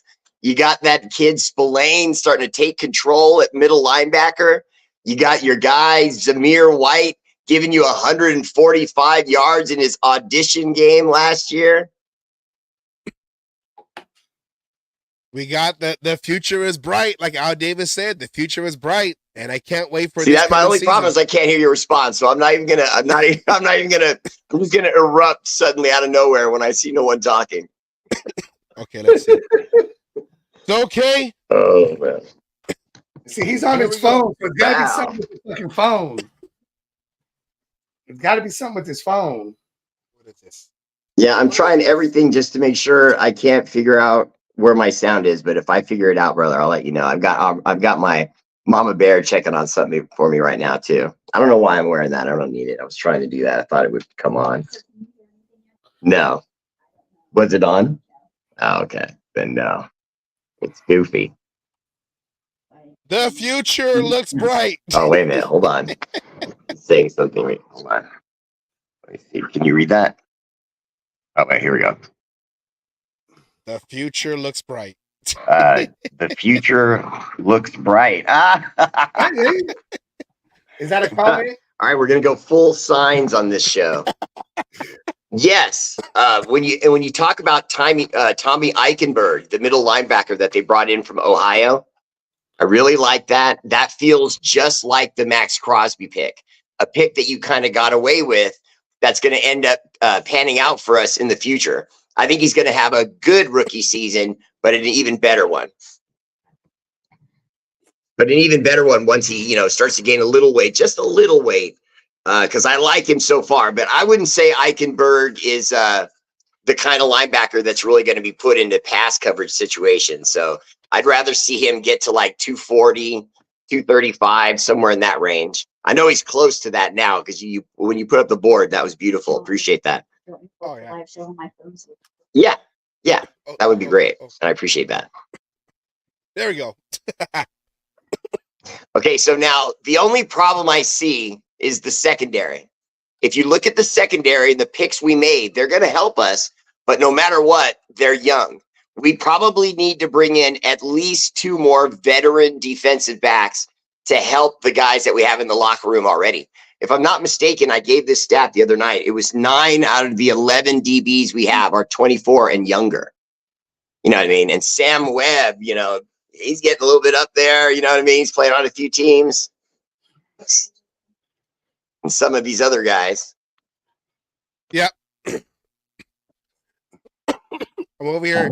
I know. Can you hear us yet? Guys, can you hear us say yet? put up, you know what? Can you write the page name again on paper so we can read that just real quick? I'm trying to bring up the show on another phone so that I can hear you and then we can both really feedback on everything.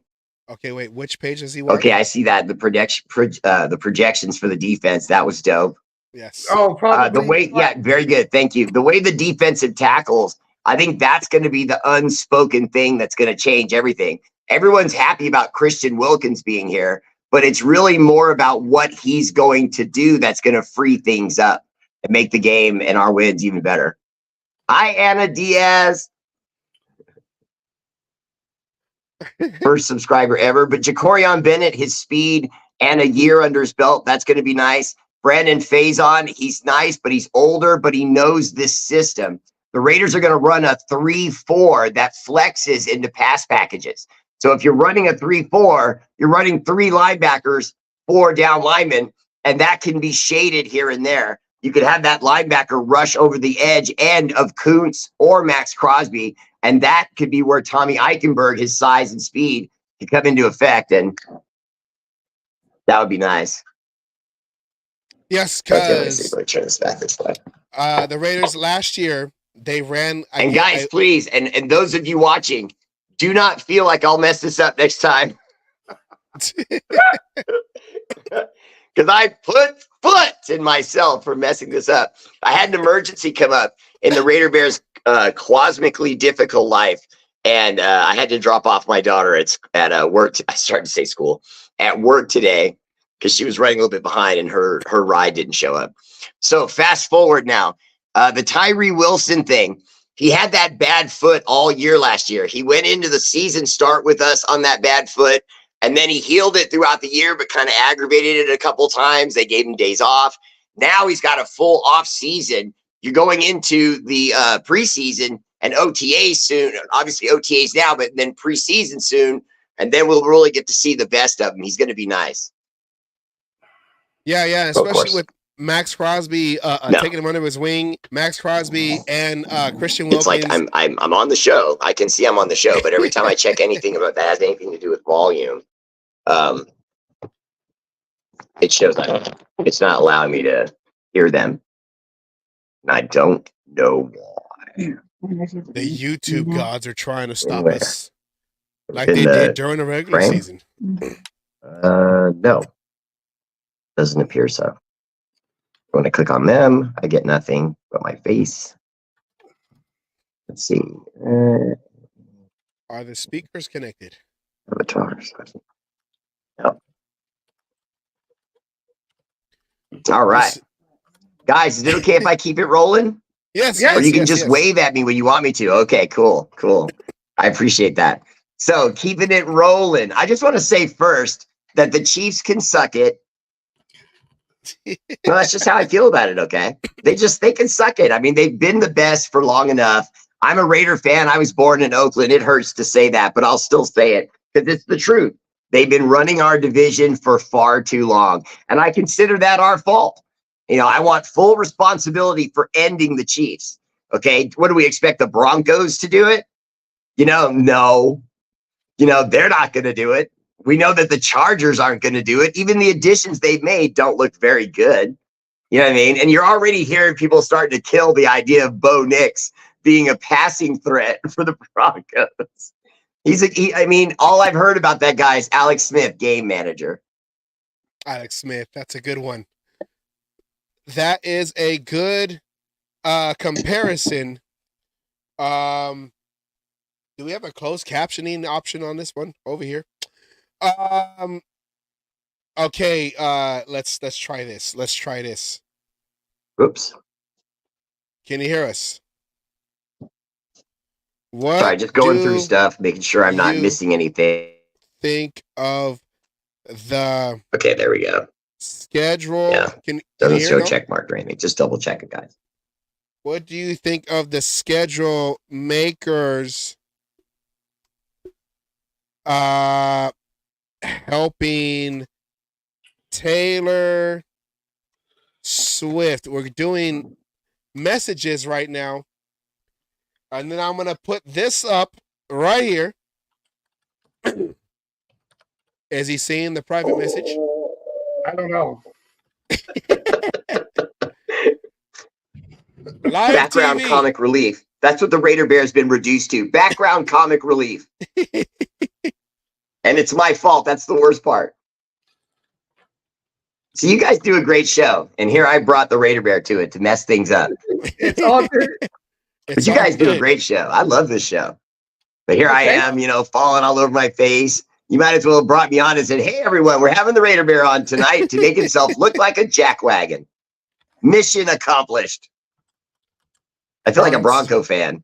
No, I don't. It's not that bad. It's not that bad. It could be that bad, but it's not that bad. We'll work this out, brothers. I'm real sorry. I'm going to come on the show 2 more times just because I screwed up this one. Hey, well, we appreciate that. We do, but we'll get this worked out. We'll get it worked out. Now, that clearly looked like he was cussing me out. I'm going to accept that as, yes, that's what was happening. Because Grandpa Raider Bear over here couldn't get his system right. Taylor Swift concert schedule. Oh my God. Literally only the Chiefs could be in a situation where their franchise is taken over by a pop star. Put the note up again. Oh, okay. Sorry. Our fans would have booed her out of the booth. We would have booed whoever she was dating on our team out of the booth. We would have considered on this show as Raider Nation fans, do we keep this guy or what do we do? Yeah. That's so soft. Listen, Travis, we don't want Mrs. Swifty to get upset with you. So here's the schedule. We've tried to corner it around your things that you have to do this year, Mr. Chiefy. Pass. That's ridiculous. It's ridiculous. Moved by schedule makers. I mean, you can't really blame the NFL. No, yeah, I can do that. I'm going to go ahead and blame the NFL because see, they want to deepen their pocket with some of that Taylor Swift, love. She generates billions, you know what I mean? And all she really is a pop star. That's it. But that's what fans today do. You know what I mean? They just migrate to something and just sit on it and then go, it's wonderful. I love this. She's basically better Britney Spears.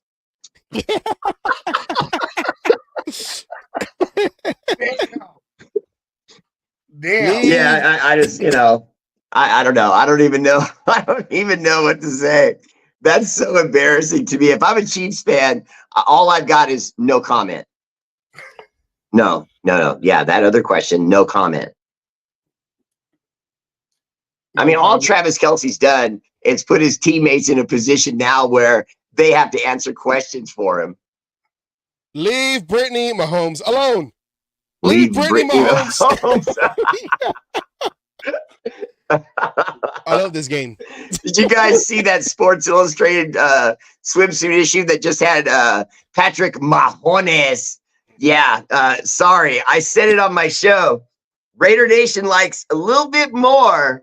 You know what I mean? Raider Nation likes those girls that like to eat. You know what I'm saying? We like women that want to eat some food, okay?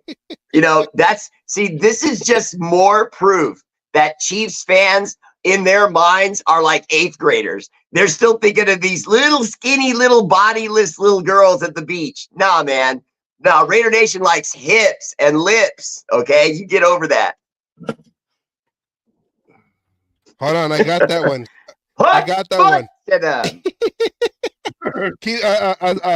I saw him. Keep All day. keep it going. Yeah, look, I gotta find that look. picture. And if you write, you go ahead and tell me what you want to touch on next. But otherwise, I can stand here and I'll do it. I'll just stand here and do it. Okay, because there's so many things that can be decapitated that have been happening lately around Raider Nation. I mean, that blonde girl that everyone was hot about, whether or not she's having Mark Davis's baby. Okay, first and foremost, just the fact that Raider Nation thought that it could be his baby is embarrassing. That is embarrassing. Okay.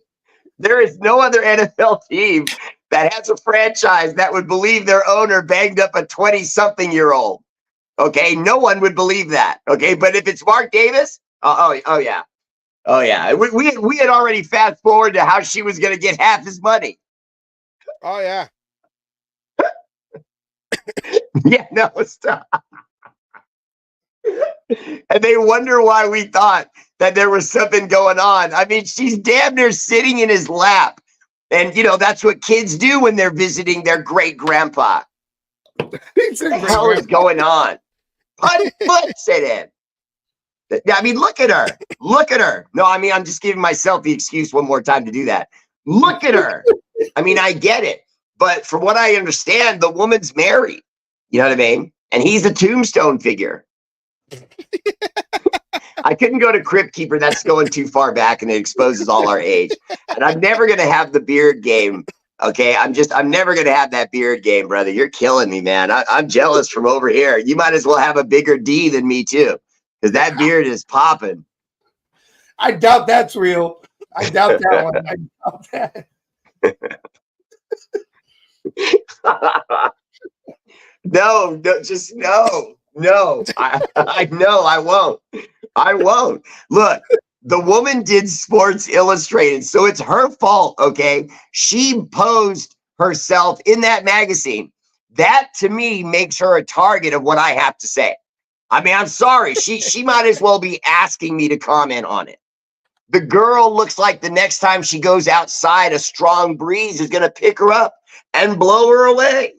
And most of us real men that have children, we like what the baby did to mama's body. This girl finally looks like a normal girl. She had to have 2 kids to do it. Or is it one? I don't know. I can't remember if they have 1 or 2 because I don't care.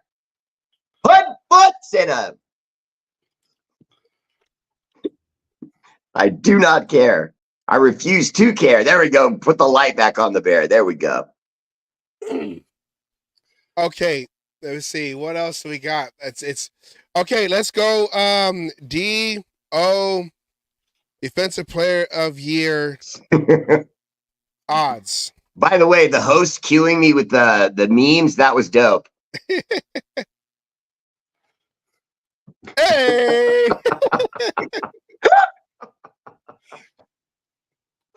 I mean, I'm sorry. That elicits laughter from me. That makes me want to bring her inside and give her some orange slices and a yoo-hoo and let her play video games in the front room with my kids. Honey, go put some clothes on. I'm a grown man. I can't look at little girls. People have a problem with that. Okay, let's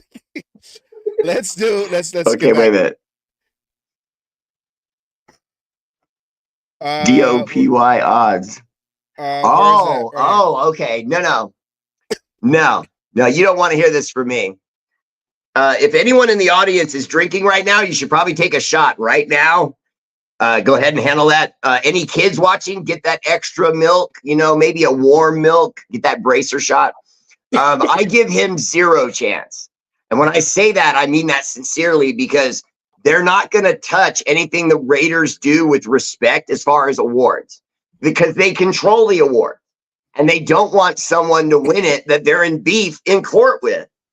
And technically they still are.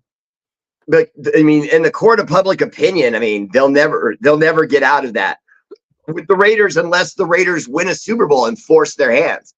Until then, we're not going to be able to do it. It's because he would have to have more sacks than everyone else. If he does that, then okay. But I can't predict that because there are other teams that have lesser players than him, like TJ Watt and the Steelers. I don't feel TJ Watt. I just don't.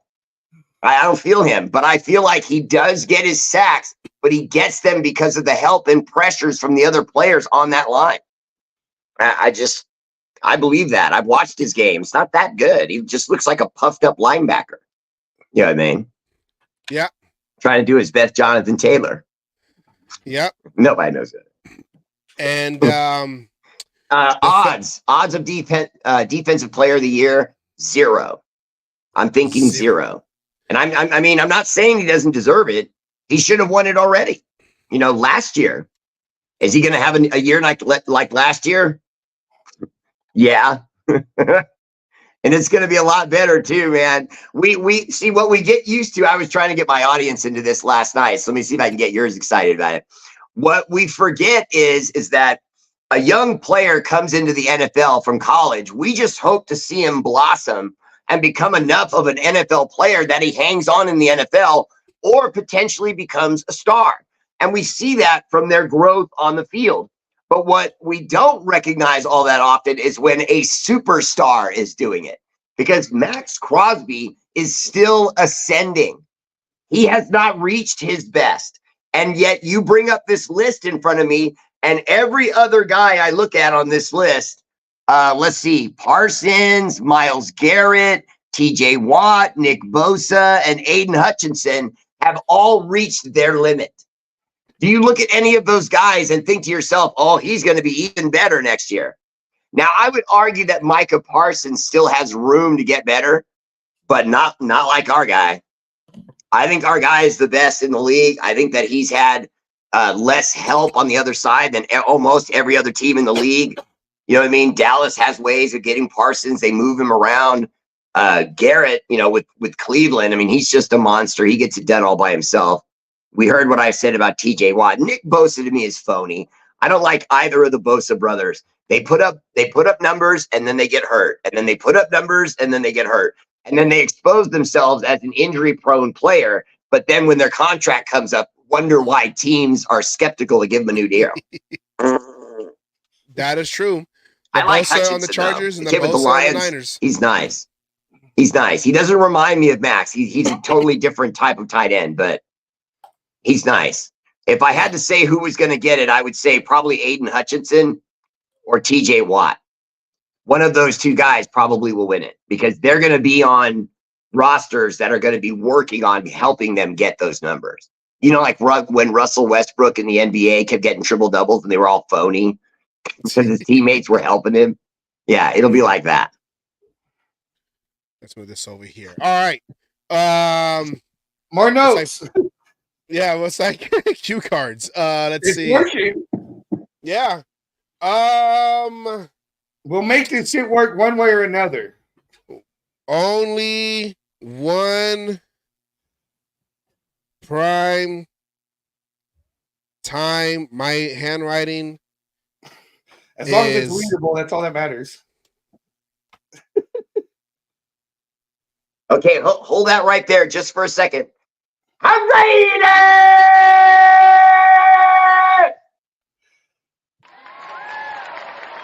Only one primetime game.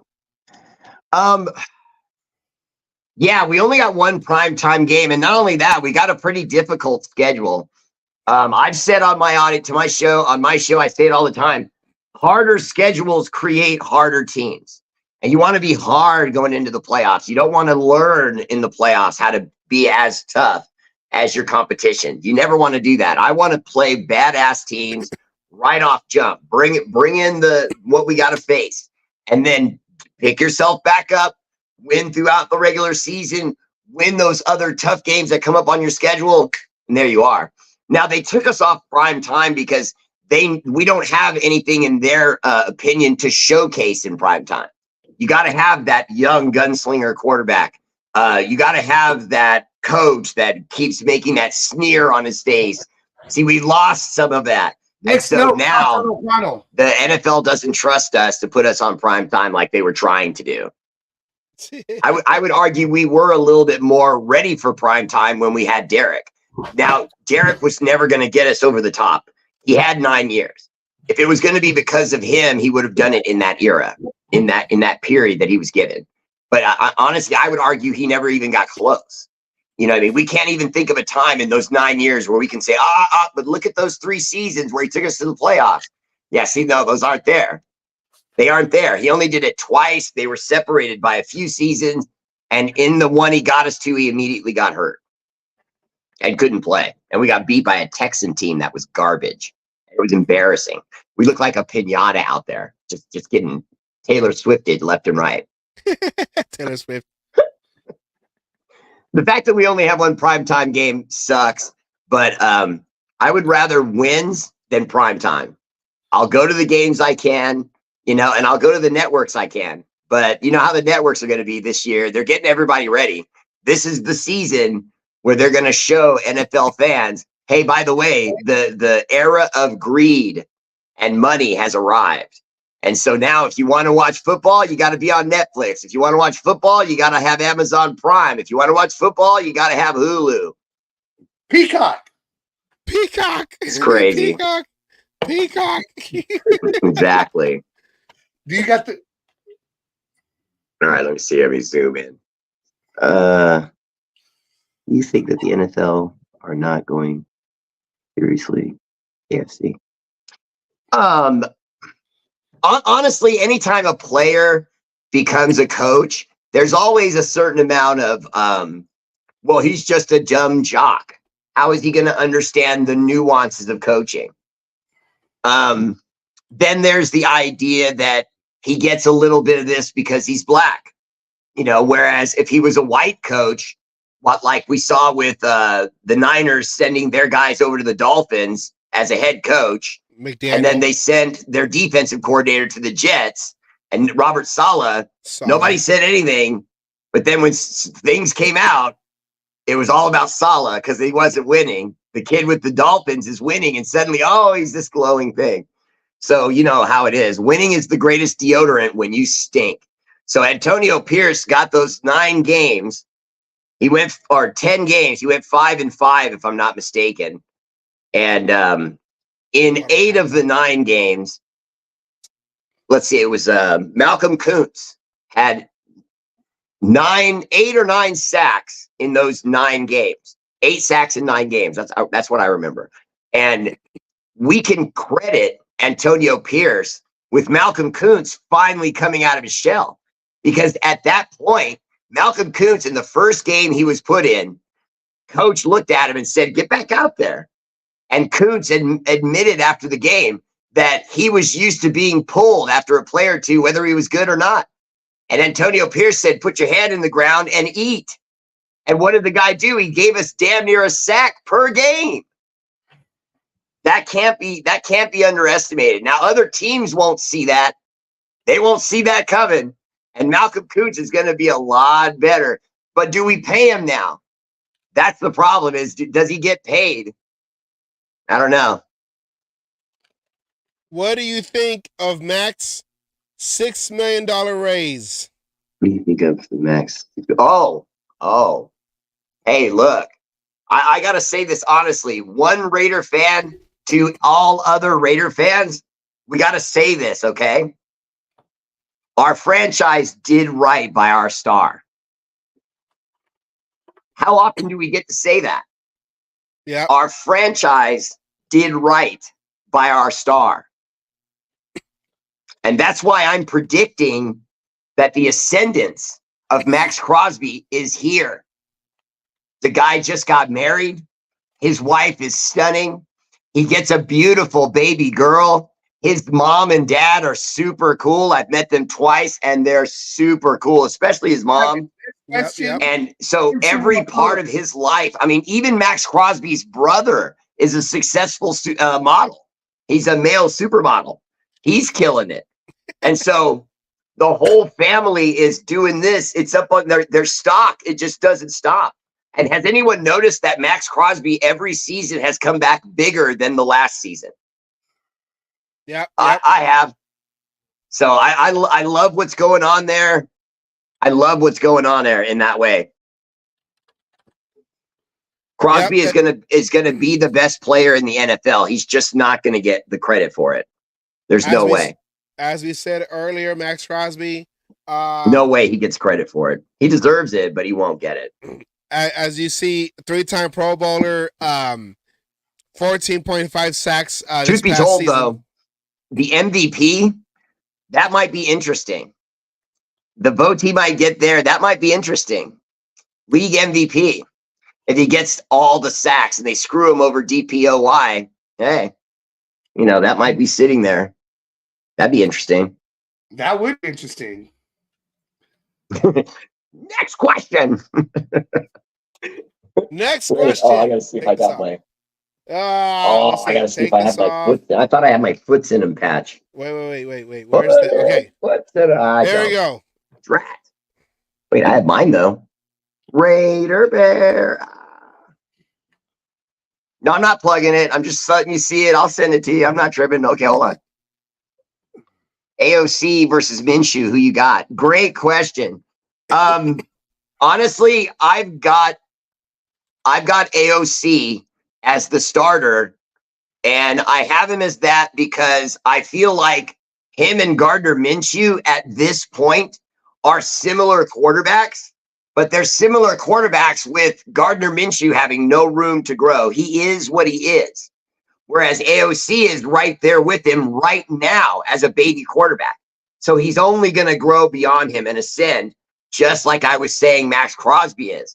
Max Crosby is going to be a better player next year than he was last year or ever in his career. Now, as far as Gardner Minshew, I love that as well.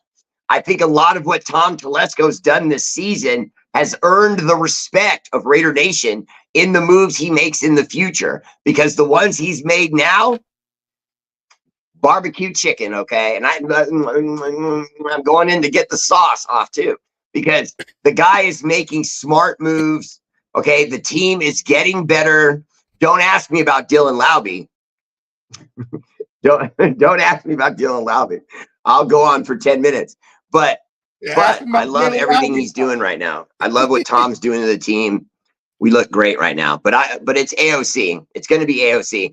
We already know that Antonio Pierce gave him that vote of confidence, so to speak. But moreover, we've already seen that AOC knows how to call out the protections. He knows how to see who the mic is. He sets the line of scrimmage.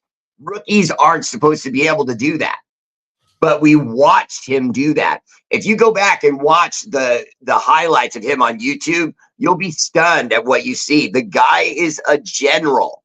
You know what I mean? I often say on my show, if he was a superhero, he's Captain America.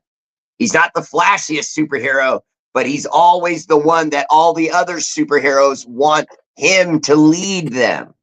And when I see him play, I see that. He makes decisions super fast. Remember, this is the quarterback who scored more points for a Raider squad than any quarterback in our history. Let me repeat that. I'll give you the shorter version. Aiden O'Connell scored more points with our offense than any Raider quarterback ever.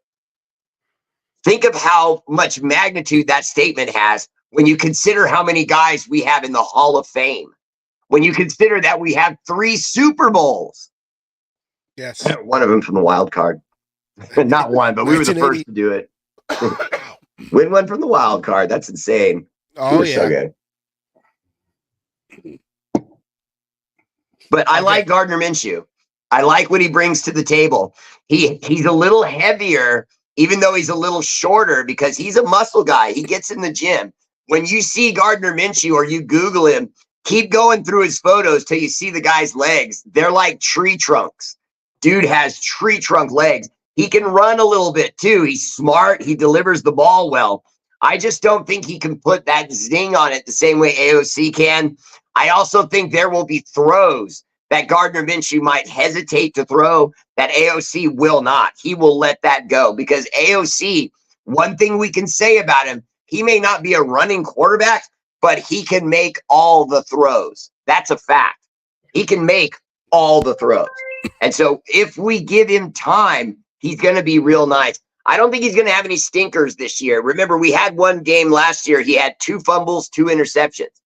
And McDaniels pulled him out and treated him like, you dummy, go sit down. You're too young and stupid. And then AOC comes in and says, no, kid, here's the keys to the car. Go win the race. Yes. And cut him loose. And that was what he needed to do. He's coming back stronger than he's been in the past. We've already heard tape that Aiden O'Connell's coming back a little bit lighter, a little bit stronger. That's a great sign of a young kid taking his role seriously and not just basking in his wealth and the fact that he's the starter. My bad. I hit that by accident. Team Ramrod. Team Ramrod, say it. Okay, here we go. All those movies they do are awesome.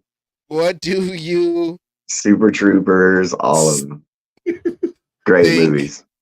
of AOC number 12 now? Oh, we got one. Okay, one for the bear. What do you think of AOC and 12 now?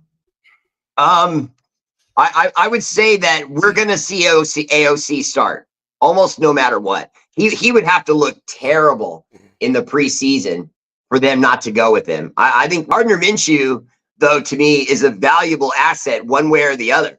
I love the moves we've been making. I love them. Even the running back situation. You let Jacobs go because you were going to get the downside of his contract and his years more than likely. I wouldn't say he's injury prone, but it was starting to become a little bit of a problem. But look at that free agent list. That's incredible. I love Amir Abdullah coming back. Great little running back, can go up the middle and get to the outside. Love that guy. The Andre James re-signing I thought was amazing. But that guy, Jackson Powers, I mean, wow. I mean, that big lineman, yes, there he is. Man, I'm telling you, I think that guy's going to change life for us, man. I really do. And we're not going to realize at first, but I think he's going to become one of those leaders on the team just by virtue of his play and how vocal he's going to be. You know what I mean? You got a vote of confidence for this guy. Ready? For Richie Incognito. Yes. Okay. And we all know Richie Incognito was not only all pro and one of the best, but crazy nuts. And he kind of liked guys like that have an edge, that bring it. And I can remember when this guy showed up on camera and they told him he was going to be a Raider. And he's literally like, I'm going to give you what I got, coach. And it's going to be a beautiful thing, coach. I'm going to give you what I got. I was like, Jesus. Someone put a straitjacket on that guy. Yes, the Incognito jersey. Yes, I love that. Hey, look, Incognito is the only white guy in the world that you'll hear about in the last 20 years that can go into a locker room and call other brother guys his nuggas, and he's not going to get in trouble for it because they know he loves them. He loves them. That's not that kind. That's how they talk to each other in the locker room. He's one of the guys. So if it slips out, hey, I'm not feeling that. All that stuff about him being a racist to me was stupid. If he was a racist, we would have seen it way before that. Way before that. With an attitude like his and a mouth like he had, we would have heard about it a lot sooner. And by the way, would he have been scared to tell us? Hell no. Because if the team he was on said, oh, well, you're a PR problem now. All right, good. Send me somewhere else. I'm all pro, fool. Every team in the league would have given him a new contract. Unlike Gruden's emails. Unlike Gruden. Yeah, the Gruden emails were a shot at the Achilles. You know what I mean? That was just low. And then as Raider fans, that was our soap opera. I mean, it was getting really interesting. And then they gave us the finale just a few days ago without any warning. It was like, oh, all future episodes are over. Sorry. Because as soon as they said that John Gruden lost in court and that this latest court loss for Gruden said they go back to arbitration, he lost. That's the NFL's room. Well, you're in NFL court once you're in arbitration. That was what he was trying to avoid. Now he's screwed. NFL put a hit on us. NFL put a hit on us at 3-0. Yeah. Yeah. I don't disagree with that. I don't, because honestly, Roger Goodell hates that guy. I don't necessarily think that it was just about the Raiders for him. It was about Goodell, and it wasn't about John Gruden necessarily. Goodell just wanted to get Gruden. So he could have been on any team, any NFL team, and that same thing would have happened. It just so happened, though, it was us. Because remember, he had been out of the NFL for the last 10 years. Mhm. That means when he sent those emails, he was not an NFL employee. And yet he's getting fired for things that he did when he wasn't on the NFL's payroll. That makes no sense, man. That makes no sense. Wow. So now if you say to me, is there a conspiracy? I say this to you. If I ask you 5 questions and it's all to solve a problem, and I catch you in a lie on one of them, it means you're lying about something else. And if there's one thing that's dirty about it, it's all dirty. And Goodell wanted that to come out. He wanted Gruden to go down. What do you think of the courts Think going of the with courts Goodell? going with Goodell. The reason the court went with Goodell is because the courts don't want to set a precedent. They actually talked about this afterward, because if they had allowed him to take that out of arbitration and away from the NFL, where the NFL's not able to control its player or its coaches, it makes the NFL's establishment look weak. And so the judges, and I honestly, I think this was smart, gave it back to arbitration so it doesn't become their problem. And you can't have now every coach, every fired defensive coordinator can say, oh, I'm taking this to federal court, so the NFL can't hold me back. That's what would have happened. It would have been a slippery slope for everyone in their lawsuits moving forward. So they told Gruden, and he has a case. Gruden has a case. There's a fact. He has a case. If nothing else, you can't go after the guy with emails that were sent 10 years ago when he wasn't employed by the NFL. I didn't like that. I just didn't like that at all. Goodell, the defendant, becomes the Oh, executioner. okay, hold on. Hold it there just a second longer. Yeah, it would have also taken power away from Roger Goodell. He's supposed to be the overall arbitrator, the judge above all. So now, because it goes back, the court is going to lean on his side and arbitrate. It's over. And when I say it's over, I don't even necessarily mean that Gruden's not going to win. What I mean is Gruden's already rich, guys. If I was a lawyer and I told the two of you, hey, guys, I can get you guys each $40, $50 million if we sue right now. But you guys are millionaires already. You've got hundreds of millions of dollars. So what do you care if I can give you 50 more? No, it wasn't about that. See, he wanted the right to go out in public and really say, this is what the NFL did. This is what Roger Goodell did. And he wanted to expose them. But because it's gone to arbitration, there are rules in NFL arbitration. No cameras, no press, and he's not allowed to talk about it. They gag order anyone in NFL arbitration automatically. There's a gag order. So that ended Gruden right there, because that was his only victory, was to be able to get out there and talk about it. I would challenge the two of you to look this up. I don't even think he can write a book about it. I don't even think he can write a book about it. You might be right. Because with that no disclosure, You might Goes be right on against the that one. court. he'd have Yeah. problems.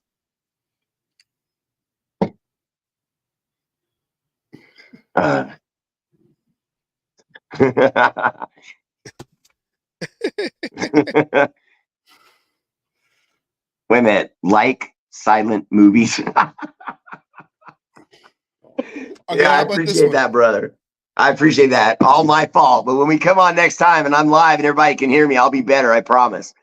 What is your opinion on Renfro not being on any NFL roster?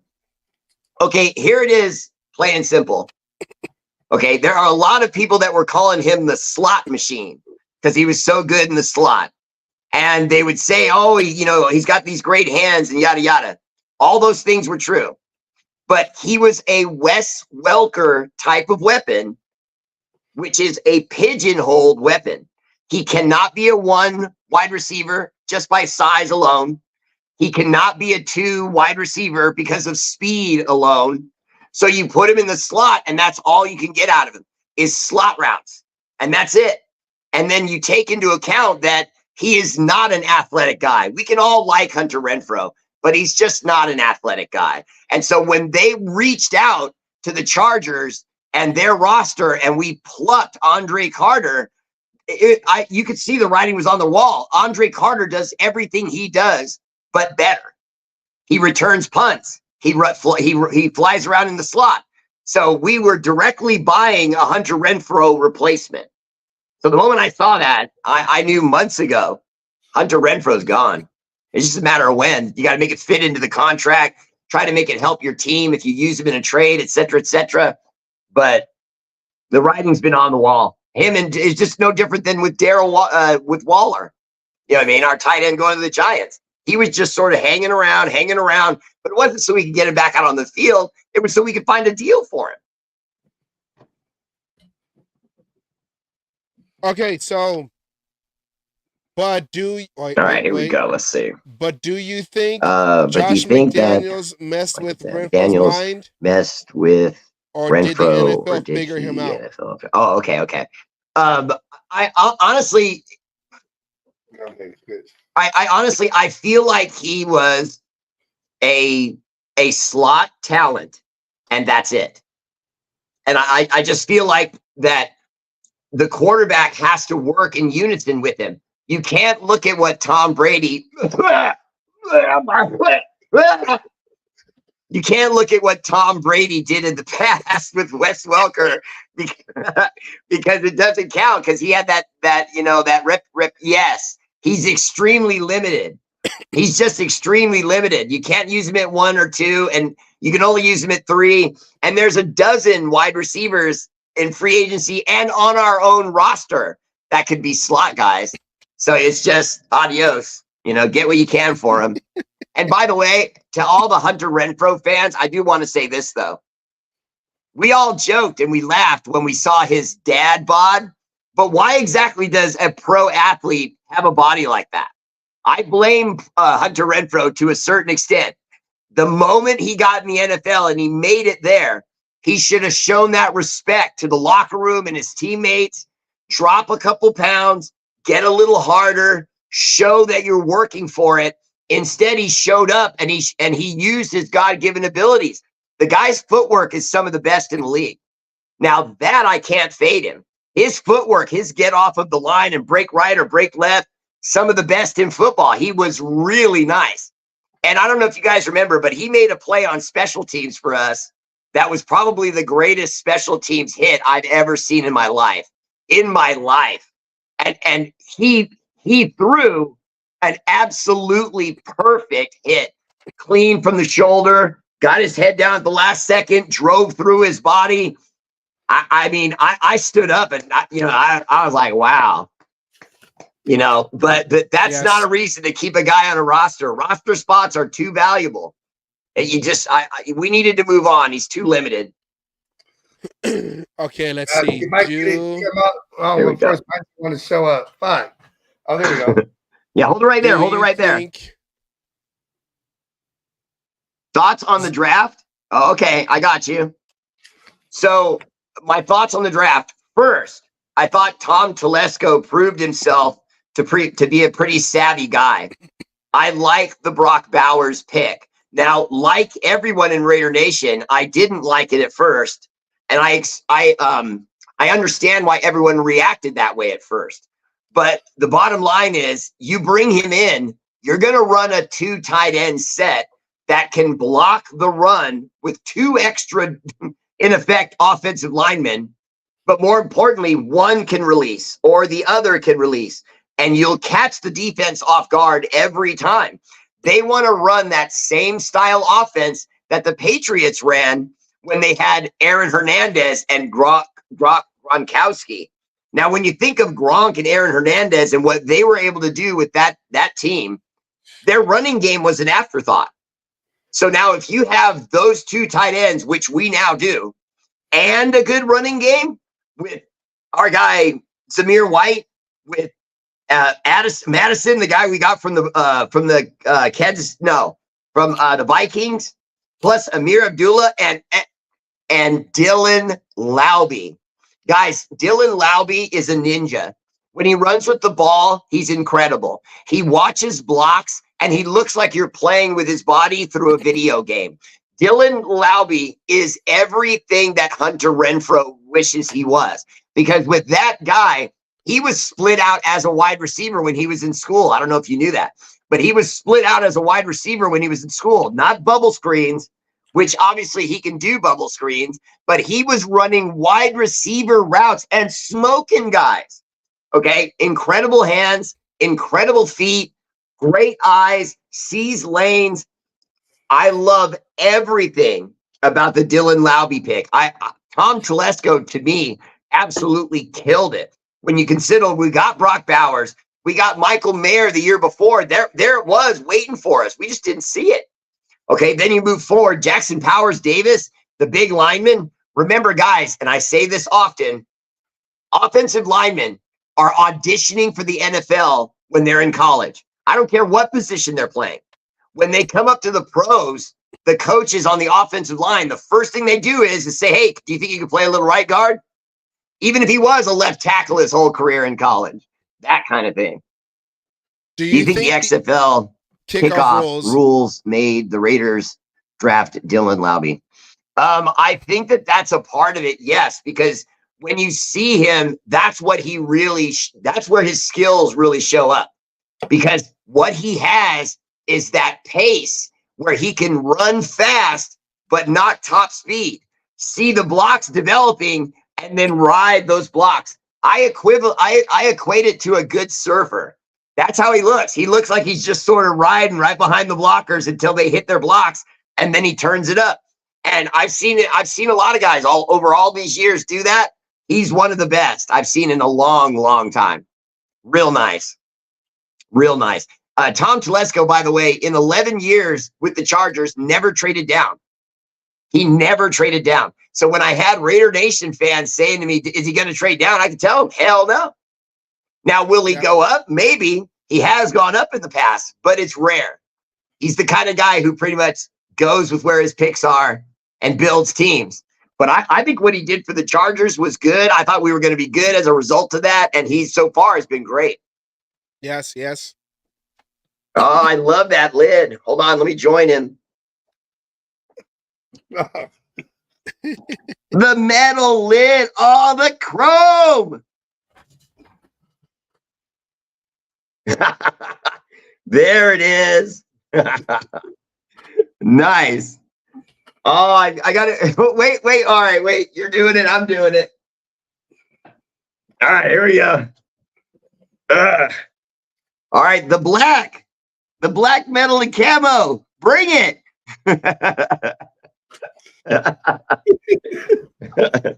Looking good, sir. Looking good. All right, hold on. Wait a minute. Hold on. Let me zoom in on that. Okay. Let the draft come to him. Yeah, he let the draft come to him. He picked the best player available and made it fit right up until about the fifth round. I felt like the 5th, 6th, and 7th, he was kind of showing his knowledge and scouting and was going out and finding those guys, especially the safety from Army. I think he's going to be nice for us. Ask him about the safety. What we talked about. Okay, I'm going to do the last question. You ready? Go ahead. Okay, last Raider question. fan till I die. Right here. All right, let's see. Last question. What will Mark Davis' baby name will be, and who will be the godfather? No one, thank goodness. Hopefully the story is true that this is not his baby, because otherwise he's sending his seed out into the world again to ruin everything, because Al Davis created a little curmudgeon, and God rest his soul that he doesn't have to sit here and watch the shit that his son is doing, because he has absolutely steered the Raiders down a dark alley over and over and over and over and over again, and I'm done with it. Put butts in him, okay? Him and his cocaine arrest and his stupid attitude and his white turtlenecks and his acid wash jeans and his dumbass needs to go away.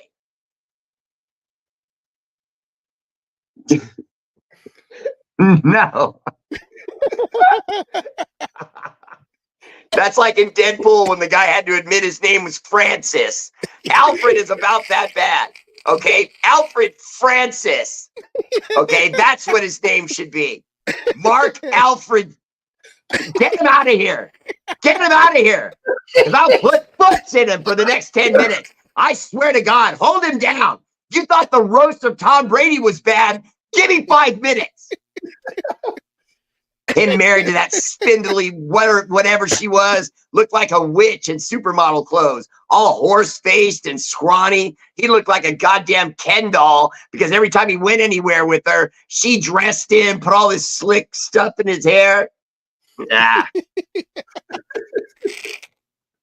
That's how it goes. All right, brothers, I'm going to let you guys hang it up. I had a really good time, and I just want to apologize one more time to you guys in your audience. I apologize. I appreciate you telling me we had a great show, but I promise we'll do this again and I'll do better. I promise.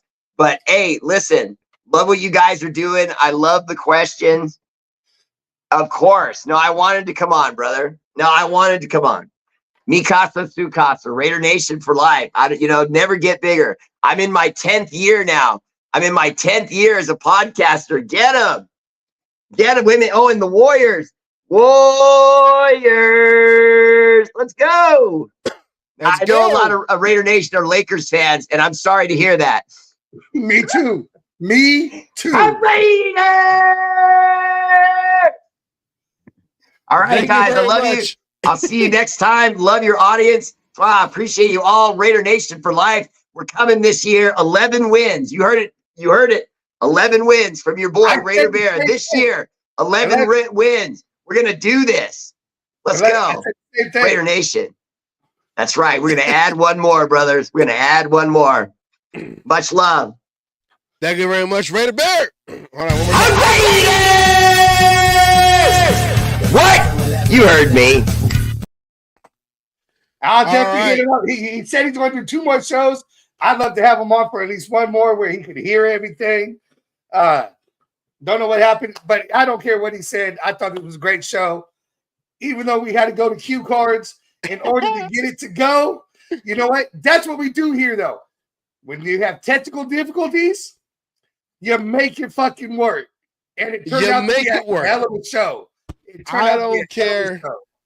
We keep it going. If we gotta go silent movie style 1920 Marx Brothers, it doesn't matter because we keep the show going. We still had a silent conversation. Even I was all like, wait, can I still talk? Because he can't hear me. But that's how we do over here in the cage match, How many people could think on their feet enough to sit there and start throwing notes up in order to make it work? What usually happens, the guest ends up leaving, and then you're shooting from the hip. Here, we shot from the hip and made it fucking work. That's what the cage match is all about. Exactly. You have to make sure when you're in that cage, you got to do what you got to do to survive, and that's what we do in the cage match. That's how we do this podcast, this video, YouTube, Facebook, whichever way you're watching. We make it happen because Raider Bear, he has his own show on the Raider Bear Family page on Facebook. So catch his show on this one. We have to go cue cards, but that's what we do. We think on our feet. McDaniels is not the coach anymore, so we can still do. We can audible out of this. You can audible back into a new play. Audible on this shit. Hey! What happens? Silent count. That's what we did right there. Oh yeah, that's how we do it right there. So, you know what? Even though he couldn't hear, great show. He still brought the energy. It was like he was watching Raider Bear on his own show, and we were a guest on his show. That's how it felt. Exactly. We were just here watching the show. That's what we're doing. We were just watching us, watching him do his thing, do his magic. That's what we do here. But that was a great show, and I hope you guys enjoyed it. Even if we had to do more reading, I had to make sure that, because I'm a good speller. Thank God I'm a good speller. You're going to see a whole bunch of random letters trying to spell words out. Thank goodness that I passed all my spelling tests in elementary school, in middle school, in high school. So thank you very much. It's okay. It's okay. You know how hard it is to try to think quick on your feet while you write? Yeah, I trust me. I know. We make it work. Thank you for those who are still on, allowing us to continue the show, especially with technical difficulties. You got to make it work. This is not like the Super Bowl 10 years ago when the Ravens were playing the Niners, the lights went out, when the game still went on. It doesn't even matter. It's like the Fog Bowl, okay? When it was at the Eagles, so we kept it going. You know, we don't care. The ball in that shit. They said, fuck the fog. Yeah. Just be at your spot. Yeah, just be there, okay? That's when the McDaniels offense would work. Just be at your spot at the time you're supposed to be there, okay? But we did what we had to do, and we brought you the content that you deserve. This is what we do. So one last time, let's go through our sponsorships. You know what? I want to thank my fiance because this drink right here really kicked in. Thank you very much. What was that? Smirnoff tea? Is that a tea or? This is not a tea. This is Smirnoff Ice can, strawberry lemon. But if Debbie had a drink, or they do have a drink, if Debbie had alcohol to drink, it would be in this thing right here. So remember, go to Debbie right here. Do I sound buzzed? I feel like I sound buzzed. Hey, you sound relaxed. That's what you sound. You sound relaxed. Thank you. It's been a hard couple months, so I feel relaxed. Thank you very much. Debbie, go into the discount code Cage Match, one word, get 10% off your order. Your entire order. The more you buy, the more you save. The more you buy, the more you save. And like always, when you think of Dubs, you think of W. When you think of Dubs, no. When you think of Dubs, no, something's all over. When you think of wins, you think of wins. No, you got it wrong. When you think of wins, you think of Dubs. There you when go. You think of Dubs, you think of W. There you go. My girl's over here laughing at me. I know the lines. I feel like, remember that old episode of Lucy where she was trying to do the vitamin and Vegemin and she kept taking more takes? Vitamin and Vegemin. I feel like that right now. And also remember, go to RaiderNationForLifer.com. This is where I only wear hats from Fabian, RaiderNationForLifer.com. So remember to go there. He has a lot of good. Oh, he's got a ton of shit. I've got a couple of his hats. I've got a couple of his patches. I've got a couple of his shirts. You know, Fabian does good work. We appreciate everything that he has done for the cage match. Which I know my package is coming when it comes here, and we will actually think of trying to put some shit together where some people can win some of this merchandise that we now have for the cage match. We're doing we got merch now. Whoop, whoop. We got merch now. And also, you know, we don't need no drinking game to get buzzed. We try to do like a regular Oakland tailgate in the Black Hole, the original Black Hole. D-Lot. I've been drinking Budweiser since the fucking show started. Anyways, with that said, also remember to go to YouTube. This is your part. You do this part. Okay, go to the YouTube channel, The Cage Match Show. Hit the like button, thumbs up, subscribe, hit the bell. That way you know that you know every time we come on when you hit the bell. If you don't do YouTube for any reason, start an account. But if you still don't want to, you can catch us on Facebook. First, on the Oakland Raiders Savage page. Secondly, you can catch us on the Asylum page. And the same thing.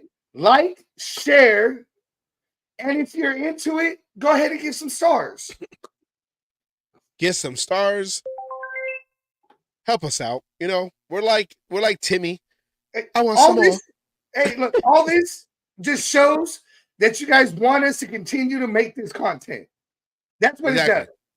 You know, you're showing us love, and in turn, we're going to continue to try to bring the best content we can, the best guests that we can. Yes, Peggy is going to be off for a couple of months, but she will be back. We have Raider Man, who has been on the show with and without Savage. And, Raider Man, you know, yes. And speaking of Raider Man, do what you can to share everything you can to help get him to Las Vegas to do the Raider Oath in front of the torch. That's going to be our biggest thing. That's what we want going. But we bring you special guests like the Bear, Raider Bear, and others. We have people going. The more you guys show that you want this, the more we're going to be able to put it out there for you. Exactly. Tell your friends to subscribe to the Cage Match. Now, just in case, you know what? Let's. Oh, there it goes. It's clear. I'll move. It's clear. It's Scan clear. it. We're good. Scan it. Scan it. Now, It takes you straight to the subscribe button. just in case you guys were like, why are you guys called the Cage Match? Because Asylum wears a cage, and my persona is a wrestler. So there you go. Cage Match. 1 + 1 is 2. Core math. That's how that works. So remember, Cage Match on YouTube, the Cage Match Show on YouTube. Subscribe. Tell your friends. If you want to come on the show, come on the show. And anyways, yes. So remember that. And yeah, we'll come back next week on Wednesday. We have not missed a day. Asylum has not missed a show since our first episode, right before the preseason of last and year. just so everyone knows, this is show 45. 45, and that's just the Wednesday shows. Okay. That's just the Wednesday. Yeah, that's just the Wednesday shows. During the season, we have the Friday shows, which is that makes the Wednesday the recap show, the Friday the week coming ahead. But yeah, we have 45 shows. We're coming up on our first full year. We're not that far behind. We're 7 shows Ooh. away from not only the start of preseason, but our first year anniversary. First year anniversary of the Cage Match. Don't worry. We're going to go big time. And we appreciate you all that have subscribed. Doesn't matter. We got 66 right now. It doesn't matter because we just haven't been discovered yet. And now I understand why those other shows that have drinking games, why they're so garbage. Because I feel buzzed and I forgot what I'm doing right now. Oh, make sure you do your research and watch videos like they told the other guy, Chris. Anyways, with And that the thing said, is, if you want to learn, this is the show. We teach history. history. You know, we keep you updated on the current news. Oh, yeah. You know, and go. I mean, we try to keep this fun, but educational. We're like Sesame Street for Raiders. Fun and educational. And if Raider Puppets watching, we need puppets. Anyways, with that said, thank you very much for watching the show. We appreciate it. And thank you again to Raider Bear, who even though he had technical difficulties, he still, Hey, know- he stuck through it, and you know what? That's a true Raider right there. He didn't Yes. give up. He didn't bow out. He didn't say, well, maybe next time. He stuck through it and fucking gave one hell of a performance on the show. And yes, I agree. Thank you, Raider Bear, for sticking it out and doing everything you could to give us one hell of a show. And I think this was one hell of a show. and it doesn't matter, like the Coliseum, whether the field is all grass or the baseball infield, we still did what we got to do, and we still scored points, and we still won. With that said, I want to thank Asylum. You got the consecutive record right now, okay? You're going on 45 plus. And once again, I want to thank Raider Man for coming in, stepping in for me. Even on last minute notice, Raider Man came in and he did his thing. Raider Man is very knowledgeable with not only Raider news and Raider, what's going on with the Raiders, but Raider Nation, the history of the original Black Hole. Raider Man, go to his website. Wait, let's go back. Whoa, to his website at Raiderman19.com. Go there, subscribe. He got merch, the Oath merch. And like we said earlier, we got to get Raider Man to the torch. Imagine him. You seen us in the beginning of our show. And Imagine our intro ends with Raider Man giving his oath. We want to Yes. we start our show with the oath. We want to start a Raider game with the oath. Yes, and that one right there, that is my mom right there. So I want to say thank you very much. And also, Thank you, Raider Man, for coming on and continuing the show every Wednesday on the time of need that I need for my family. Yes, I guess that's it. And thank you for all who said In the prayers for me comments, and I for my mean- family. Yeah, go ahead. Sorry. Finish. No, I was saying for those who send prayers for me and my family, God bless our queen and my family. She is now in heaven, so she's not watching. So I got to make sure I do good now. Like, I mean, I've been doing good, but now I got to make sure I do good. So, anyways, You gotta be here. So that means I gotta pick up on the swearing, right? Because you ain't Yes. gonna do none of that. well, no. But see, my grandma, she was I real. know Okay, she so swore. I know your grandma. She swore, I know but you do, yeah. She was real. So with that said, thank you very much, and I appreciate everyone who was watching the show, who was on the show. Thank you very much, Raider Man. Everybody in the comments, thank you very much. Any last words, Asylum? no, I just want to thank Raider Man for stepping in, like you said, last minute. Sometimes it's been, some days we hit him up the day of or the day before, and other times, every time we've hit him up. I want to thank Raider Bear for coming on, and even though we had struggles, he was a champ. I want to thank every other guest we've ever had. I want to thank our fans for, Anna, who's been on, I think she's been on every damn episode as well in the chats. Yes. So, everybody going. We appreciate you all. We're going to do this. We're going to keep doing this. Oh, we're coming strong. Oh, yeah. We're going to We keep got- doing this. We got folks on the ropes. I just hope that everybody likes what we put out. Oh yeah.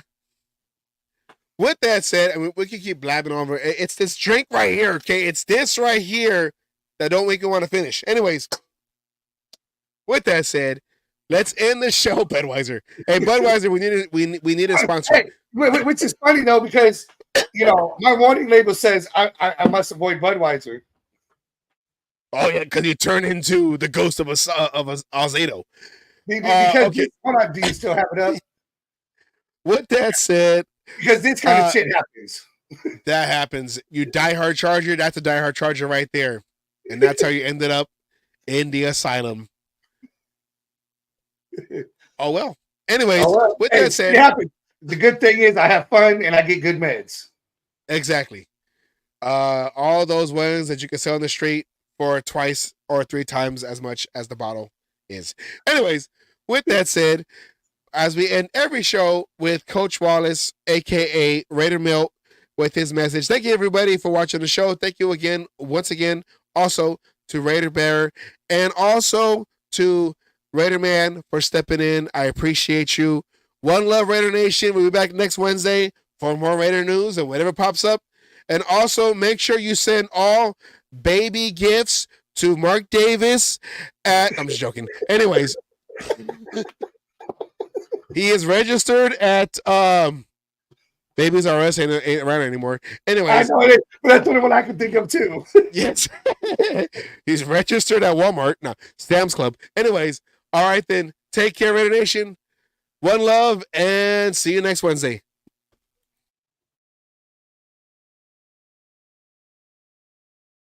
All you other NFL teams, your tailgates are weak, your teams are weak.